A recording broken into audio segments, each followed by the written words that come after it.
ਤੁਸੀਂ ਦੇਖਦੇ ਹੋ ਤਹਿਲਕਾ ਪੰਜਾਬ ਆਵਾਜ਼ ਪੰਜਾਬ ਦੀ। ਮੈਂ ਹਾਂ ਜੱਸੀ ਸੈਣੀ, ਤਹਿਲਕਾ ਪੰਜਾਬ ਵਿੱਚ ਤੁਹਾਡਾ ਬਹੁਤ-ਬਹੁਤ ਸਵਾਗਤ ਕਰਦਾ। ਸੋ ਦੋਸਤੋ, ਅੱਜ ਸਾਡੇ ਸ਼ੋਅ ਤਹਿਲਕਾ ਪੰਜਾਬ ਦੇ ਵਿੱਚ ਸਾਡੇ ਨਾਲ ਬਹੁਤ ਹੀ ਵਧੀਆ ਸ਼ਖਸੀਅਤ ਜਸਵਿੰਦਰ ਕੌਰ ਤੇਜੀ ਨੇ। ਅਸੀਂ ਆਪਣੇ ਸ਼ੋਅ ਦੇ ਵਿੱਚ ਉਹਨਾਂ ਦਾ ਬਹੁਤ-ਬਹੁਤ ਸਵਾਗਤ ਕਰਦੇ ਹਾਂ। ਸਤਿ ਸ਼੍ਰੀ ਅਕਾਲ। ਸਤਿ ਸ੍ਰੀ ਅਕਾਲ ਜੀ। ਸੋ ਦੋਸਤੋ, ਅੱਜ ਦਾ ਕਰੋਨਾ ਜਿਹੜੀ ਅਪਡੇਟ ਆ ਤੁਹਾਡੇ ਰੂਬਰੂ ਕਰਾਂਗੇ ਪੂਰੇ ਦੇਸ਼ ਦੁਨੀਆ ਤੇ ਆਪਣੇ ਪੂਰੇ ਪੰਜਾਬ ਦਾ ਹਾਲ ਲੈ ਕੇ।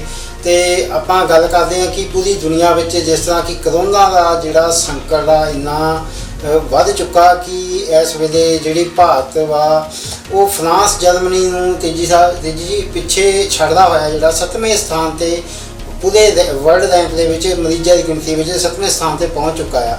ਤੇ ਦੂਸਰੇ ਪਾਸੇ ਆਪਾਂ ਦੇਖਿਆ ਜਾਵੇ ਤਾਂ ਦਰਸ਼ਕੋ ਕਿ ਪੂਰੀ ਦੁਨੀਆ ਦੇ ਵਿੱਚ ਜਿਹੜੀ ਮਰੀਜ਼ਾਂ ਦੀ ਗਿਣਤੀ ਆ ਉਹ 64 ਲੱਖ ਦੇ ਪਾਰ ਹੋ ਚੁੱਕੀ ਹੈ।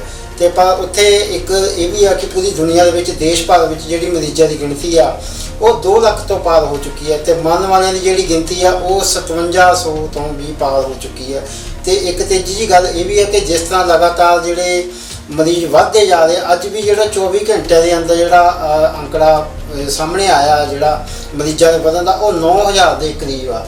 ਕਿੱਥੇ ਪਹਿਲਾਂ 3-4 ਹੁੰਦਾ ਸੀ, ਫਿਰ 5-6 ਹੁੰਦਾ ਸੀ, ਫਿਰ 7-8 ਹੋਣ ਲੱਗ ਪਿਆ। ਹੁਣ 9000 ਦੇ ਕਰੀਬ ਜਿਹੜਾ 24 ਘੰਟਿਆਂ ਦੇ ਵਿੱਚ ਜਿਹੜਾ ਅੰਕੜਾ ਉਹ ਸਾਹਮਣੇ ਆਇਆ। ਪਰ ਜਿਹੜੀ 24 ਘੰਟਿਆਂ ਵਿੱਚ ਮਰਨ ਵਾਲਿਆਂ ਦੀ ਗਿਣਤੀ ਸੀ ਉਹ 238 ਹੋ ਚੁੱਕੀ ਆ। ਯਾਨੀ ਮਰਨ ਵਾਲਿਆਂ ਦੀ ਗਿਣਤੀ ਵੀ ਜਿਹੜੀ ਆ ਉਹ ਕੁਝ ਅੰਕੜੇ ਦੇ ਹਿਸਾਬ ਨਾਲ ਰੇਸ ਵਿੱਚ ਅੱਗੇ ਹੀ ਵੱਧਦੀ ਜਾ ਰਹੀ ਆ, ਪਿੱਛੇ ਨਹੀਂ ਹੋ ਰਹੀ। ਪਰ ਉੱਥੇ ਹੀ ਆਪਣੇ ਪੂਰੇ ਭਾਰਤ ਦੇਸ਼ ਵਿੱਚ ਜਿਹੜੀ ਆ ਠੀਕ ਹੋਣ ਵਾਲਿਆਂ ਦੀ ਜਿਹੜੀ ਗਿਣਤੀ ਆ ਉਹ 1 ਲੱਖ ਦਾ ਅੰਕੜਾ ਪਾਰ ਕਰ ਚੁੱਕੀ ਆ। ਇਹ ਇੱਕ ਰਾਹਤ ਭਰੀ ਜਿਹੜੀ ਆ ਸਾਡੇ ਦੇਸ਼ ਵਾਸੀਆਂ ਲਈ ਗੱਲ ਆ। ਸੋ ਤੇਜੀ ਤੁਸੀਂ ਅੱਜ ਜਿਹੜੀ ਆ ਕਰੋਨਾ ਦੀ ਜਿਹੜੀ ਮਾਰ ਪੂਰਾ ਦੇਸ਼ ਪੂਰੀ ਦੁਨੀਆ ਤੇ ਪੂਰਾ ਆਪਣਾ ਜਿਹੜਾ ਸਮਾਜ ਝੱਲ ਰਿਹਾ। ਪਰ ਹੁਣ ਲੋਕਡਾਊਨ 1 2 3 4 ਚਲੇ ਗਏ, ਹੁਣ ਅਨਲੌਕ 1 ਆ ਗਿਆ। ਲੋਕੀ ਆਦੀ ਹੋ ਗਏ ਕਰੋਨਾ ਦੇ ਨਾਲ ਜੀਉਣ ਵਾਸਤੇ। ਤੁਸੀਂ ਇਸ ਬਾਰੇ ਕੀ ਕਹਿਣਾ ਚਾਹੁੰਦੇ ਹੋ? ਅਸੀਂ ਤਾਂ ਇਹੀ ਕਹਿਣਾ ਚਾਹੁੰਦੇ ਹਾਂ ਕਿ ਜਦੋਂ ਤੱਕ ਤਾਂ ਲੋਕਡਾਊਨ ਸੀਗਾ ਜੀ ਤੇ ਲੋਕ ਆਪਦੇ ਅੰਦਰ ਬੈਠੇ ਸੀਗੇ ਜੀ, ਤੇ ਹੁਣ ਜਦੋਂ ਦੇ ਬਾਹਰ ਲੋਕਡਾਊਨ ਤੋਂ ਬਾਹਰ ਆਏ ਆ ਜੀ ਜੀ ਤੇ ਬਹੁਤ ਸਾਰੇ ਮਸਲੇ ਜਿਹੜੇ ਆ ਉਹ ਖੜੇ ਹੋ ਗਏ ਆ। ਜੀ ਜੀ, ਥਾਂ ਲੜਾਈਆਂ ਹੋ ਰਹੀਆਂ ਜੀ ਜੀ, ਸਕੂਲਾਂ ਦੇ ਮੁੱਦੇ ਖੜੇ ਹੋ ਗਏ ਆ ਜੀ ਜੀ, ਤੇ ਲੋਕਾਂ ਦੇ ਆਪਣੇ ਰਿਜ਼ਕ ਰੋਜ਼ਗਾਰ ਨੂੰ ਲੈ ਕੇ ਬਹੁਤ ਸਾਰੇ ਮਸਲੇ ਖੜੇ ਹੋ ਗਏ ਆ। ਜੀ ਜੀ, ਜਿਸ ਤਰ੍ਹਾਂ ਕਿ ਦਿਹਾੜੀ ਵਾਲੇ ਜਿਹੜੇ ਉਹ ਅੱਧੀ ਦਿਹਾੜੀ ਦੇ ਰਹੇ ਆ। ਜੀ ਜੀ, ਜਿਹੜਾ ਬੰਦਾ ਪਹਿਲਾਂ 500 ਰੁਪਇਆ ਲੈਂਦਾ ਸੀ ਉਹਨੂੰ ਹੁਣ 300 ਰੁਪਏ ਤੇ ਕੰਮ ਕਰਨਾ ਪੈ ਰਿਹਾ। ਜੀ ਜੀ, ਤੇ ਉਹ ਵੀ ਇੱਕ ਮਸਲਾ ਹੋ ਗਿਆ ਕਿਉਂਕਿ ਮਜ਼ਦੂਰੀ ਦਾ ਵੀ ਜਿਹੜਾ ਪੂਰਾ ਮੁੱਲ ਨਹੀਂ ਮਿਲ ਰਿਹਾ। ਜੀ ਜੀ, ਤੇ ਉਹ ਵੀ ਮਸਲੇ ਆ। ਫਿਰ ਜਿੱਦਾਂ ਕਰੋਨਾ ਨੂੰ ਲੈ ਕੇ ਜਿਹੜੇ ਲੋਕ ਮਰੀਜ਼ ਜਿਹੜੇ ਬਿਮਾਰ ਆ, ਪੋਜ਼ਿਟਿਵ ਆ, ਤੇ ਉਹ ਵੀ ਕਿਤੇ ਨਾ ਕਿਤੇ ਆਫਤਾ ਹੋ ਕੇ ਲੜਾਈ ਕਰੀ ਜਾਂਦੇ ਆ। ਜੀ ਜੀ, ਤੇ ਇੱਕ ਦੂਸਰੇ ਨੂੰ ਮਾਰਦੇ ਆ, ਹਰਟ ਕਰਦੇ ਆ। ਜੀ ਜੀ, ਹੁਣ ਆਪਾਂ ਇੱਕ ਕੱਲ੍ਹ ਦੀ ਖਬਰ ਦੱਸੀ ਸੀ ਕਿ ਜੀ ਕਿ ਇੱਕ ਅੰਮ੍ਰਿਤਸਰ ਦੇ ਵਿੱਚ ਜਿਹੜਾ ਸਿਵਲ ਹਸਪੀਟਲ ਦਾ ਜਿਹੜਾ ਮਸਲਾ ਉਹ ਕਾਫੀ ਭਖਿਆ ਹੋਇਆ, ਜਿੱਥੇ ਭਾਈ ਨਿਰਮਲ ਸਿੰਘ ਜੀ ਦੇ ਪਰਿਵਾਰ ਵੱਲੋਂ ਵੀ ਜਿਹੜੇ ਸਿਵਲ ਹਸਪਤਾਲ ਦੇ ਜਿਹੜੀ ਕਾਗਜ਼ਾਤ ਸੀ ਉੱਤੇ ਸਵਾਲ ਚੁੱਕੇ ਸਨ। ਹੁਣ ਇੱਕ ਪਠਾਨਕੋਟ ਦਾ ਜਿਹੜਾ ਡਾਕਟਰ ਆ ਉੱਥੇ ਸਿਵਲ ਹਸਪਤਾਲ ਅੰਮ੍ਰਿਤਸਰ ਦੇ ਵਿੱਚ ਕੱਲ੍ਹ ਉਹਨਾਂ ਨੇ ਇੱਕ ਮਤਲਬ ਕਿ ਲਿਖਤੀ ਜਿਹੜੀ ਸ਼ਿਕਾਇਤ ਦਰਜ ਕੀਤੀ ਸੀ ਕਿ ਸਿਵਲ ਹਸਪਤਾਲ ਦਾ ਜਿਹੜਾ ਪ੍ਰਸ਼ਾਸਨ ਦੀ ਜਿਹੜੀ ਕਾਰਗੁਜ਼ਾਰੀ ਉਹ ਕਿਤੇ ਨਾ ਕਿਤੇ ਬਾਕੀ ਜਿਹੜੇ ਹਸਪਤਾਲ ਆ ਉਹਨਾਂ ਦੀ ਕਾਰਗੁਜ਼ਾਰੀ ਨੂੰ ਵੀ ਦਰਸਾਉਂਦਾ ਕਿ ਕਿਤੇ ਨਾ ਕਿਤੇ ਢਿੱਲ ਉਹਦਾ ਯਾਨੀ ਕਿ ਜਿਹੜੇ ਉਹਨਾਂ ਨੂੰ ਬਣਦਾ ਇਲਾਜ ਆ ਉਹ ਮਿਲ ਨਹੀਂ ਰਿਹਾ। ਜੀ ਜੀ, ਹਾਂਜੀ, ਉਹਨਾਂ ਦੀ ਪੂਰੀ ਦੇਖਭਾਲ ਨਹੀਂ ਹੋ ਰਹੀ। ਜੀ ਜੀ, ਤਾਂ ਕਰਕੇ ਸਾਰੇ ਉੱਥੇ ਜਿਹੜੇ ਮਰੀਜ਼ ਆ ਪਰੇਸ਼ਾਨ ਹੋਣ ਡਏ ਆ। ਜੀ, ਆਪਾਂ ਇੱਕ ਗੱਲ ਇਹ ਵੀ ਮੰਨੀਏ ਕਿ ਜਿਸ ਤਰ੍ਹਾਂ ਹੁਣ ਮੌਤਾਂ ਦੀ ਗਿਣਤੀ ਵੀ ਲਗਾਤਾਰ ਅੰਕੜਾ ਵੱਧਦਾ ਹੀ ਜਾ ਰਿਹਾ ਤੇ ਮਰੀਜ਼ਾਂ ਦੇ ਵਿੱਚ ਵੀ ਅੰਕੜਾ ਜਿਹੜਾ ਵੱਧਦਾ ਜਾ ਰਿਹਾ, ਕਿਤੇ ਨਾ ਕਿਤੇ ਪ੍ਰਸ਼ਾਸਨ ਕਿਤੇ ਨਾ ਕਿਤੇ ਫੇਲ ਨਜ਼ਰ ਆ ਰਹੀ ਇਹਦੇ ਵਿੱਚ। ਹਾਂਜੀ, ਕਿਉਂਕਿ ਜਦੋਂ ਉੱਥੇ ਜਿਹੜੇ ਪੋਜ਼ਿਟਿਵ ਪੇਸ਼ੈਂਟ ਬੈਠੇ ਆ ਨਾ, ਜੀ ਜੀ, ਤੇ ਉਹ ਆਪਣੇ ਜਦੋਂ ਘਰਦਿਆਂ ਨੂੰ ਫੋਨ ਕਰਕੇ ਦੱਸਦੇ ਆ ਜਾਂ ਉਹਨਾਂ ਦੇ ਘਰ ਦੇ ਜਾ ਕੇ ਉਹਨਾਂ ਨੂੰ ਮਿਲਦੇ ਤੇ ਉਹਨਾਂ ਨੂੰ ਦੱਸਦੇ ਆ ਕਿ ਸਾਨੂੰ ਇੱਥੇ ਕੋਈ ਨਹੀਂ ਪੁੱਛਦਾ ਹੈ। ਜੀ, ਇੱਕ ਗੋਲੀ ਦਿੰਦੇ ਆ ਸਾਰਾ ਦਿਨ ਦੀ। ਜੀ, ਔਰ ਸਾਨੂੰ ਇੱਕ ਕਾਰਨਰ 'ਚ ਬਿਠਾਈ ਰੱਖਦੇ ਆ। ਜੀ, ਖਾਣਾ ਵੀ ਨਹੀਂ ਦਿੰਦੇ। ਜੀ, ਤਾਂ ਕਰਕੇ ਉਹ ਵਿਚਾਰੇ ਪਰੇਸ਼ਾਨ ਆ ਤੇ ਉਹ ਭੰਨ ਤੋੜ ਕਰਨ ਤੱਕ ਵੀ ਜਾਣ ਨੂੰ ਤਿਆਰ ਆ। ਜੀ ਜੀ, ਕਿਉਂਕਿ ਹਾਂਜੀ ਉਹੀ ਕਿਤੇ ਅੱਜ ਕਈ ਜਗ੍ਹਾ ਤੋਂ ਇਹ ਮਸਲੇ ਸਾਹਮਣੇ ਆ ਰਹੇ ਜਿੱਥੇ ਲੋਕਾਂ ਨੂੰ ਕੁਆਰੰਟਾਈਨ ਕੀਤਾ ਗਿਆ। ਉਹ ਕਹਿ ਰਹੇ ਕਿ ਪ੍ਰਸ਼ਾਸਨ ਵੱਲੋਂ ਪੂਰੀਆਂ ਕੋਈ ਪੁਖਤਾ ਸਹੂਲਤਾਂ ਉਹਨਾਂ ਨੂੰ ਨਹੀਂ ਪ੍ਰਦਾਨ ਕੀਤੀਆਂ ਨਹੀਂ ਹੈਗੀਆਂ ਕਿਉਂਕਿ ਉਹ ਤਾਂ ਹੀ ਤਾਂ ਪਰੇਸ਼ਾਨ ਹੋਣ ਡਏ ਆ ਜੀ। ਤੇ ਜਿਹੜਾ ਸਟਾਫ ਆ ਉਹ ਉਦਾਂ ਪੋਜ਼ਿਟਿਵ ਮਰੀਜ਼ ਦੇ ਕੋਲ ਜਾਣ ਤੋਂ ਵੀ ਡਰਦਾ ਜੀ ਜੀ। ਤੇ ਉਹ ਜੇ ਉਹਨਾਂ ਨੂੰ ਕੋਈ ਜਾ ਕੇ ਕੋਈ ਆਪਦੀ ਮੰਗ ਕਰਦੇ ਵੀ ਆ ਜਾਂ ਉਹਨਾਂ ਨੂੰ ਕੋਈ ਚਾਹੀਦਾ ਤੇ ਜਿਹੜੇ ਉੱਥੇ ਡਾਕਟਰਸ ਡਿਊਟੀ ਤੇ ਹੁੰਦੇ ਆ ਜੀ ਤੇ ਉਹਨਾਂ ਨੂੰ ਝਿੜਕਾਂ ਦਿੰਦੇ ਆ ਕਿ ਤੁਸੀਂ ਜਾ ਕੇ ਕਾਰਨਰ ਤੇ ਬੈਠ ਜਾਓ। ਜੀ ਜੀ। ਉਸੇ ਤਰ੍ਹਾਂ ਆਪਾਂ ਦੇਖ ਸਕਦੇ ਹਾਂ ਤੀਜੀ ਜੀ ਆਪਣੇ ਪੰਜਾਬ ਵਿੱਚ ਵੀ ਲਗਾਤਾਰ ਜਿਹੜੇ ਕਰੋਨਾ ਦੇ ਮਸਲੇ ਸਾਹਮਣੇ ਆ ਰਹੇ ਨੇ। ਪਿਛਲੇ 24 ਘੰਟਿਆਂ ਵਿੱਚ 3 ਮੌਤਾਂ ਸਾਹਮਣੇ ਆ ਚੁੱਕੀਆਂ ਨੇ ਤੇ ਜਿਹੜੇ ਪੰਜਾਬ ਵਿੱਚ ਆ ਮਰੀਜ਼ਾਂ ਦੀ ਗਿਣਤੀ 2400 ਤੋਂ ਪਾਰ ਹੋ ਚੁੱਕੀ ਆ। 2000 ਤੋਂ ਵੱਧ ਠੀਕ ਹੋ ਚੁੱਕੇ ਆ ਤੇ ਟੋਟਲ ਮਰਨ ਵਾਲਿਆਂ ਦੀ ਗਿਣਤੀ ਜਿਹੜੀ ਆ ਇਹ 47 ਹੋ ਚੁੱਕੀ ਆ। ਕਿਤੇ ਨਾ ਕਿਤੇ ਇਹ ਮਾਰ ਜਿਹੜੀ ਆ ਸਾਡੇ ਪੰਜਾਬ ਵਾਸੀਆਂ ਨੂੰ ਵੀ ਕਿਤੇ ਨਾ ਕਿਤੇ ਕਰੋਨਾ ਦਾ ਜਿਹੜੀ ਮਾਰ ਉਹ ਭੁਗਤਣੀ ਪੈ ਰਹੀ ਆ। ਉਹ ਤੇ ਡਾਕਟਰਸ ਨੂੰ ਚਾਹੀਦਾ ਵੀ ਜੇ ਉਹਨਾਂ ਨੇ ਸਹੀ ਉਹਨਾਂ ਦਾ ਇਲਾਜ ਨਹੀਂ ਕਰ ਸਕਦੇ ਆਪਣੇ ਹਸਪੀਟਲ ਦੇ ਵਿੱਚ ਜੀ ਜੀ ਤੇ ਉਹਨਾਂ ਦਾ ਕੋਈ ਉਹਨਾਂ ਦੇ ਘਰ ਦੇ ਵਿੱਚ ਹੀ ਉਹਨਾਂ ਨੂੰ ਰੱਖ ਕੇ ਤਾਂ ਘਰਦਿਆਂ ਨੂੰ ਕੋਈ ਡਿਊਟੀ ਦੇ ਦੇਣ ਕਿ ਉਹਨਾਂ ਦਾ ਖਿਆਲ ਰੱਖਣ, ਕਮ ਸੇ ਕਮ 3 ਵਕਤ ਦਾ ਖਾਣਾ ਤਾਂ ਮਿਲ ਸਕੇ ਉਹਨਾਂ ਨੂੰ। ਜੀ ਜੀ। ਤੇ ਉਹਨਾਂ ਨੂੰ ਕੋਈ ਸੁਵਿਧਾ ਇਦਾਂ ਦੀ ਦੇ ਸਕਦੇ ਆ ਕਿ ਜਿਹੜਾ ਉਹਨਾਂ ਨੂੰ ਇਕੱਲੇ ਨਾ ਹੁਣ ਟੀਵੀ ਦੇਖ ਸਕਦੇ ਆ ਆਪਦੇ ਘਰੇ ਬੈਠ ਕੇ। ਜੀ ਜੀ। ਤੇ ਜਿਹੜਾ ਹਸਪੀਟਲ ਦੇ ਵਿੱਚ ਆ ਕੋਈ ਉੱਥੇ ਪੁੱਛਦਾ ਨਹੀਂ ਤੇ ਸਾਰਾ ਦਿਨ ਜਦੋਂ 24 ਘੰਟੇ ਪੇਸ਼ੈਂਟ ਨੂੰ ਕੱਟਣੇ ਪੈਂਦੇ, ਰਾਤ ਦਾ ਜਿਹੜਾ ਸੌਣ ਦਾ ਵੀ ਉਹਨਾਂ ਕੋਲ ਪੂਰਾ ਸਮਾਨ ਨਹੀਂ ਹੁੰਦਾ। ਜੀ ਜੀ। ਹਾਂ, ਤਾਂ ਕਰਕੇ ਸਾਰੇ ਮਰੀਜ਼ ਬਹੁਤ ਪਰੇਸ਼ਾਨ ਆ। ਜੀ ਜੀ। ਪਰ ਆਪਾਂ ਕਿਤੇ ਨਾ ਕਿਤੇ ਇਹਦੇ ਵਿੱਚ ਹੁਣ ਚਲੋ ਇੱਕ ਤਾਂ ਕਰੋਨਾ ਦੀ ਮਾਰ ਪੂਰਾ ਦੇਸ਼ ਜਾਂ ਆਪਣਾ ਪੰਜਾਬ ਵੀ ਨਾਲ ਉਸੇ ਪੂਰਾ ਦੇਸ਼ ਹੀ ਜਾਂ ਪੂਰੀ ਦੁਨੀਆ ਇਸ ਵੇਲੇ ਉਹ ਝੱਲ ਰਹੀ ਆ। ਪਰ ਇਹਦੇ ਵਿੱਚ ਹਰੇਕ ਮੁਲਕ ਦੇ ਵਿੱਚ ਜਿਹੜਾ ਆਰਥਿਕ ਸੰਕਟ ਜਿਹੜਾ ਉਹ ਬਹੁਤ ਹੀ ਵੱਧ ਚੁੱਕਾ। ਜਿਹੜੀ ਆਪਾਂ ਕਹਿ ਸਕਦੇ ਹਾਂ ਕਿ ਆਰਥਿਕਤਾ ਜਿਹੜੀ ਵਿਕਾਸ ਦੀ ਲਹਿਰ ਜਿਹਨੂੰ ਆਪਾਂ ਕਹਿੰਦੇ ਆ ਉਹ ਬਹੁਤ ਹੀ ਸਲੋ ਹੋ ਚੁੱਕੀ ਆ। ਉਹ ਤਾਂ ਸਲੋ ਹੋਈ ਆ ਕਿਉਂਕਿ ਜਿੰਨਾ ਵੀ ਅਨਾਜ ਆ ਸਟੋਰਾਂ ਵਿੱਚ ਪਿਆ ਆ ਉਹਨੂੰ ਕੱਟ ਕੇ ਤਾਂ ਸਾਰਿਆਂ ਦੇ ਵਿੱਚ ਸਸਤਾ ਕਰਕੇ ਵੇਚਣ। ਜੀ ਜੀ। ਪਰ ਇਹ ਅਜਿਹਾ ਹੋ ਨਹੀਂ ਰਿਹਾ ਜੀ। ਸਰਕਾਰਾਂ ਨੂੰ ਜੋ ਵੀ ਅਨਾਜ ਦੇਖੋ ਹਰ ਸਾਲ ਕਿੰਨੀ ਕਣਕ ਤੇ ਕਿੰਨਾ ਝੋਨਾ ਜੀ ਉਹ ਖਰੀਦਦੇ ਆ ਜੀ ਤੇ ਸਟੋਰਾਂ ਵਿੱਚ ਉਹਨੂੰ ਸਟੋਰ ਕਰਦੇ ਆ। ਜੀ ਜੀ। ਪਰ ਹੁਣ ਆਰਥਿਕ ਤੰਗੀ ਚੱਲ ਰਹੀ ਆ ਤਾਂ ਕਿਤੇੋਂ ਵੀ ਕੁਛ ਨਹੀਂ ਸਸਤਾ ਕਰਕੇ ਉਹ ਸਾਨੂੰ ਅਨਾਜ ਮਿਲੂਗਾ ਤੇ ਜਿਹੜੀ ਦੇਸ਼ ਦੀ ਜਨਤਾ ਉਹ ਵੀ ਇੰਨੀ ਅਕਤਾ ਨਹੀਂ ਹੋਗੀ, ਉੱਤੋਂ ਤਾਂ ਪੈਸਾ ਨਹੀਂ ਮਿਲ ਰਿਹਾ ਕੋਈ। ਚਲੋ ਇਹ ਇੰਨਾ ਕੁਝ ਹੈਗਾ। ਚਲੋ ਫਿਰ ਵੀ ਆਪਣੇ ਜਿਹੜੇ PM ਨਰਿੰਦਰ ਮੋਦੀ ਜੀ ਆ ਜਾਂ ਕੇਂਦਰ ਸਰਕਾਰ ਵੱਲੋਂ ਜਿਹੜੀਆਂ ਹਰੇਕ ਸੂਬੇ ਨੂੰ ਜਿਹੜੀਆਂ ਸਹੂਲਤਾਂ ਦਿੱਤੀਆਂ ਜਾ ਰਹੀਆਂ ਉਹ ਕਿਤੇ ਨਾ ਕਿਤੇ ਉਹਨਾਂ ਵਿੱਚ ਵੀ ਘੁਟਾਲੇਬਾਜ਼ੀ ਜਿਹੜੀ ਸਾਹਮਣੇ ਆ ਰਹੀ ਆ। ਪੂਰਨ ਤੌਰ ਤੇ ਜਿਹੜਾ ਕੇਂਦਰ ਸਰਕਾਰ ਵੱਲੋਂ ਵੀ ਸਮਾਨ ਕਿਸੇ ਸੂਬੇ ਨੂੰ ਭੇਜਿਆ ਜਾਂਦਾ ਉੱਥੇ ਉਹ ਪੂਰਾ ਨਹੀਂ ਵੰਡਿਆ ਜਾਂਦਾ।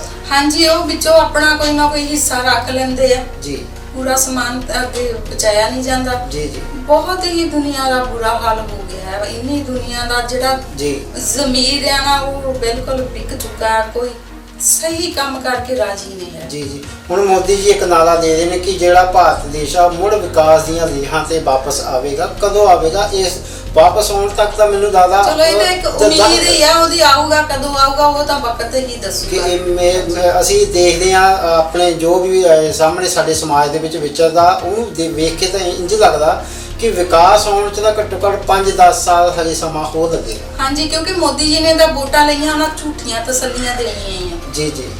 ਕਿਉਂਕਿ ਜੋ ਦੇਸ਼ ਦੇ ਵਿੱਚ ਹੋ ਰਿਹਾ ਆ ਜੀ ਉਹ ਉਹਨਾਂ ਕੋਲ ਕਵਰ ਤਾਂ ਹੋ ਨਹੀਂ ਰਿਹਾ। ਜੀ ਜੀ। ਘਰ ਘਰ ਹਰ ਕੋਈ ਦੁਖੀ ਆ। ਜੀ। ਯਾਨੀ ਕਹਿਣ ਦਾ ਮਤਲਬ ਸਰਕਾਰਾਂ ਕਿਤੇ ਨਾ ਕਿਤੇ ਦਾਅਵੇ ਜਾਂ ਵਾਅਦੇ ਜ਼ਰੂਰ ਕਰਦੀਆਂ ਪਰ ਉਹ ਕਿ ਉਹਨਾਂ ਨੂੰ ਪੂਰਾ ਕਰਨ ਵਿੱਚ ਉਹ ਕਿਤੇ ਨਾ ਕਿਤੇ ਫੇਲ ਜ਼ਰੂਰ ਨਜ਼ਰ ਆਉਂਦੀਆਂ। ਹਾਂਜੀ, ਹੈਗੀਆਂ ਫੇਲ ਆ ਕਿਉਂਕਿ ਜਦੋਂ ਸਾਰੀ ਜਨਤਾ ਇੰਨੀ ਪਰੇਸ਼ਾਨ ਆ ਸੜਕਾਂ ਤੇ ਆ ਕੇ ਨਾਰੇ ਲਾਉਂਦੇ ਆ। ਜੀ ਜੀ। ਤਾਂ ਫਿਰ ਕੀ ਕਹਿ ਸਕਦੇ ਆ ਕਿ ਜੇ ਦੇਸ਼ ਦੀ ਜਨਤਾ ਸੁਖੀ ਹੋਵੇ ਤਾਂ ਸੜਕਾਂ ਤੇ ਨਿਕਲ ਕੇ ਉਹਨਾਂ ਨੂੰ ਨਾਰੇ ਲਾਉਣ ਦੀ ਕੀ ਲੋੜ ਹੈ। ਜੀ ਜੀ। ਹੁਣ ਇੱਕ ਪਾਸੇ ਆਪਣਾ ਦੇਸ਼ ਇੰਨੀ ਔਖੀ ਘੜੀ ਦੇ ਵਿੱਚੋਂ ਲੰਘ ਰਿਹਾ ਪਰ ਜਿਹੜੇ ਦੇਸ਼ ਦੇ ਸਾਡੇ ਨਾਗਰਿਕ ਇੱਥੋਂ ਜਿਹੜੇ ਬਾਹਰਲੇ ਮੁਲਕਾਂ ਵਿੱਚ ਗਏ ਸਨ ਜਿਸ ਤਰ੍ਹਾਂ ਕਿ ਅਮਰੀਕਾ ਵਿੱਚ ਗਏ ਸਨ ਹੁਣ ਅਮਰੀਕਾ ਤੋਂ 119 ਜਿਹੜੇ ਇੰਡੀਅਨ ਆ ਉਹਨਾਂ ਨੂੰ ਅਮਰੀਕਾ ਤੋਂ ਇੱਥੇ ਭਾਰਤ ਵਾਪਸ ਭੇਜਿਆ ਗਿਆ ਜਿਹੜੇ ਕਿ ਉੱਥੇ ਗੈਰ ਕਾਨੂੰਨੀ ਤਰੀਕੇ ਨਾਲ ਗਏ ਸਨ ਜਾਂ ਗੈਰ ਕਾਨੂੰਨੀ ਤਰੀਕੇ ਨਾਲ ਉੱਥੇ ਰਹਿ ਰਹੇ ਸਨ ਉਹਨਾਂ ਨੂੰ ਵਾਪਸ ਭੇਜਿਆ ਗਿਆ। ਤੇ ਹੁਣ ਇਹ ਕਿਤੇ ਨਾ ਕਿਤੇ ਇਹੀ ਆ ਕਿ ਉਹ ਇੰਨਾ ਕਰੋੜਾਂ ਰੁਪਈਆ ਲਾ ਕੇ ਇੱਥੋਂ ਆਪਣੇ ਭਾਰਤ ਦੇਸ਼ ਨੂੰ ਛੱਡ ਕੇ ਬਾਹਰਲੇ ਮੁਲਕਾਂ 'ਚ ਗਏ। ਹੁਣ ਅੱਜ ਉੱਥੇ ਜ਼ਿਆਦਾ ਕੁਛ ਨਹੀਂ ਮਿਲਿਆ ਤਾਂ ਵਾਪਸ ਆਉਣਾ ਪਿਆ।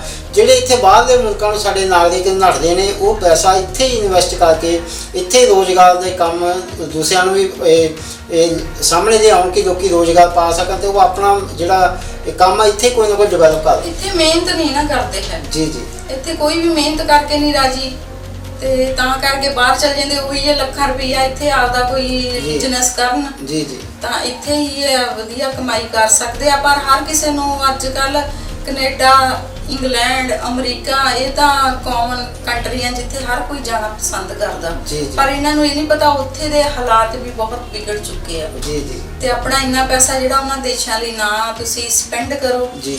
ਤੇ ਉਹ ਜਿਹੜੇ ਵਾਪਸ ਭੇਜਿਆ ਉਹਨਾਂ ਨੇ ਅਮਰੀਕਾ ਤੋਂ ਵਾਪਸ ਭੇਜਿਆ 119 ਲੋਕ। ਹਾਂਜੀ ਹਾਂਜੀ 119 ਲੋਕ ਜਿਹੜੇ ਵਾਪਸ ਭੇਜੇ, ਚਲੋ ਇਹ ਤਾਂ ਚੰਗੀ ਗੱਲ ਹੈ ਕਿ ਇਲੀਗਲ ਹੋਣ ਕਰਕੇ ਉਹਨਾਂ ਨੂੰ ਵਾਪਸ ਆਉਣ ਦਾ ਮੌਕਾ ਮਿਲ ਗਿਆ, ਨਹੀਂ ਤਾਂ ਇਲੀਗਲ ਲੋਕ ਉੱਥੇ ਸਾਰੀ ਜ਼ਿੰਦਗੀ ਮਰ ਜਾਂਦੇ ਆ, ਕੋਈ ਨਹੀਂ ਉਹਨਾਂ ਨੂੰ ਪੁੱਛਦਾ ਜੀ ਜੀ। ਤੇ ਕਿੰਨੇ ਲੋਕ ਡੌਂਕੀਆਂ ਲਾ ਕੇ ਅੰਦਰ ਜਾਣ ਲਈ ਜਿਹੜੇ ਬਾਰਡਰਾਂ ਤੇ ਮੁੱਕ ਚੁੱਕੇ ਆ ਜੀ, ਕਿੰਨੇ ਸਾਡੇ ਦੇਸ਼ ਦੀ ਜਨਤਾ ਉੱਧਰ ਜਾ ਕੇ ਮਰ ਚੁੱਕੀ। ਅਸੀਂ ਦੇਖਦੇ ਆ YouTube ਤੇ ਜਦੋਂ ਉਹ ਡੌਂਕੀ ਪਾਰ ਕਰਕੇ ਤਾਂ ਅੰਦਰ ਬਾਰਡਰ ਤੋਂ ਅੰਦਰ ਵੜਦੇ ਆ, ਕੰਡਿਆਲੀ ਤਾਰ ਲੱਗੀ ਹੁੰਦੀ ਆ, ਕਿਤੇ ਕਰੰਟ ਲਾਇਆ ਹੁੰਦਾ, ਕਿਤੇ ਪੁਲਿਸ ਗੋਲੀਆਂ ਮਾਰ ਦਿੰਦੀ ਆ ਜੀ ਜੀ।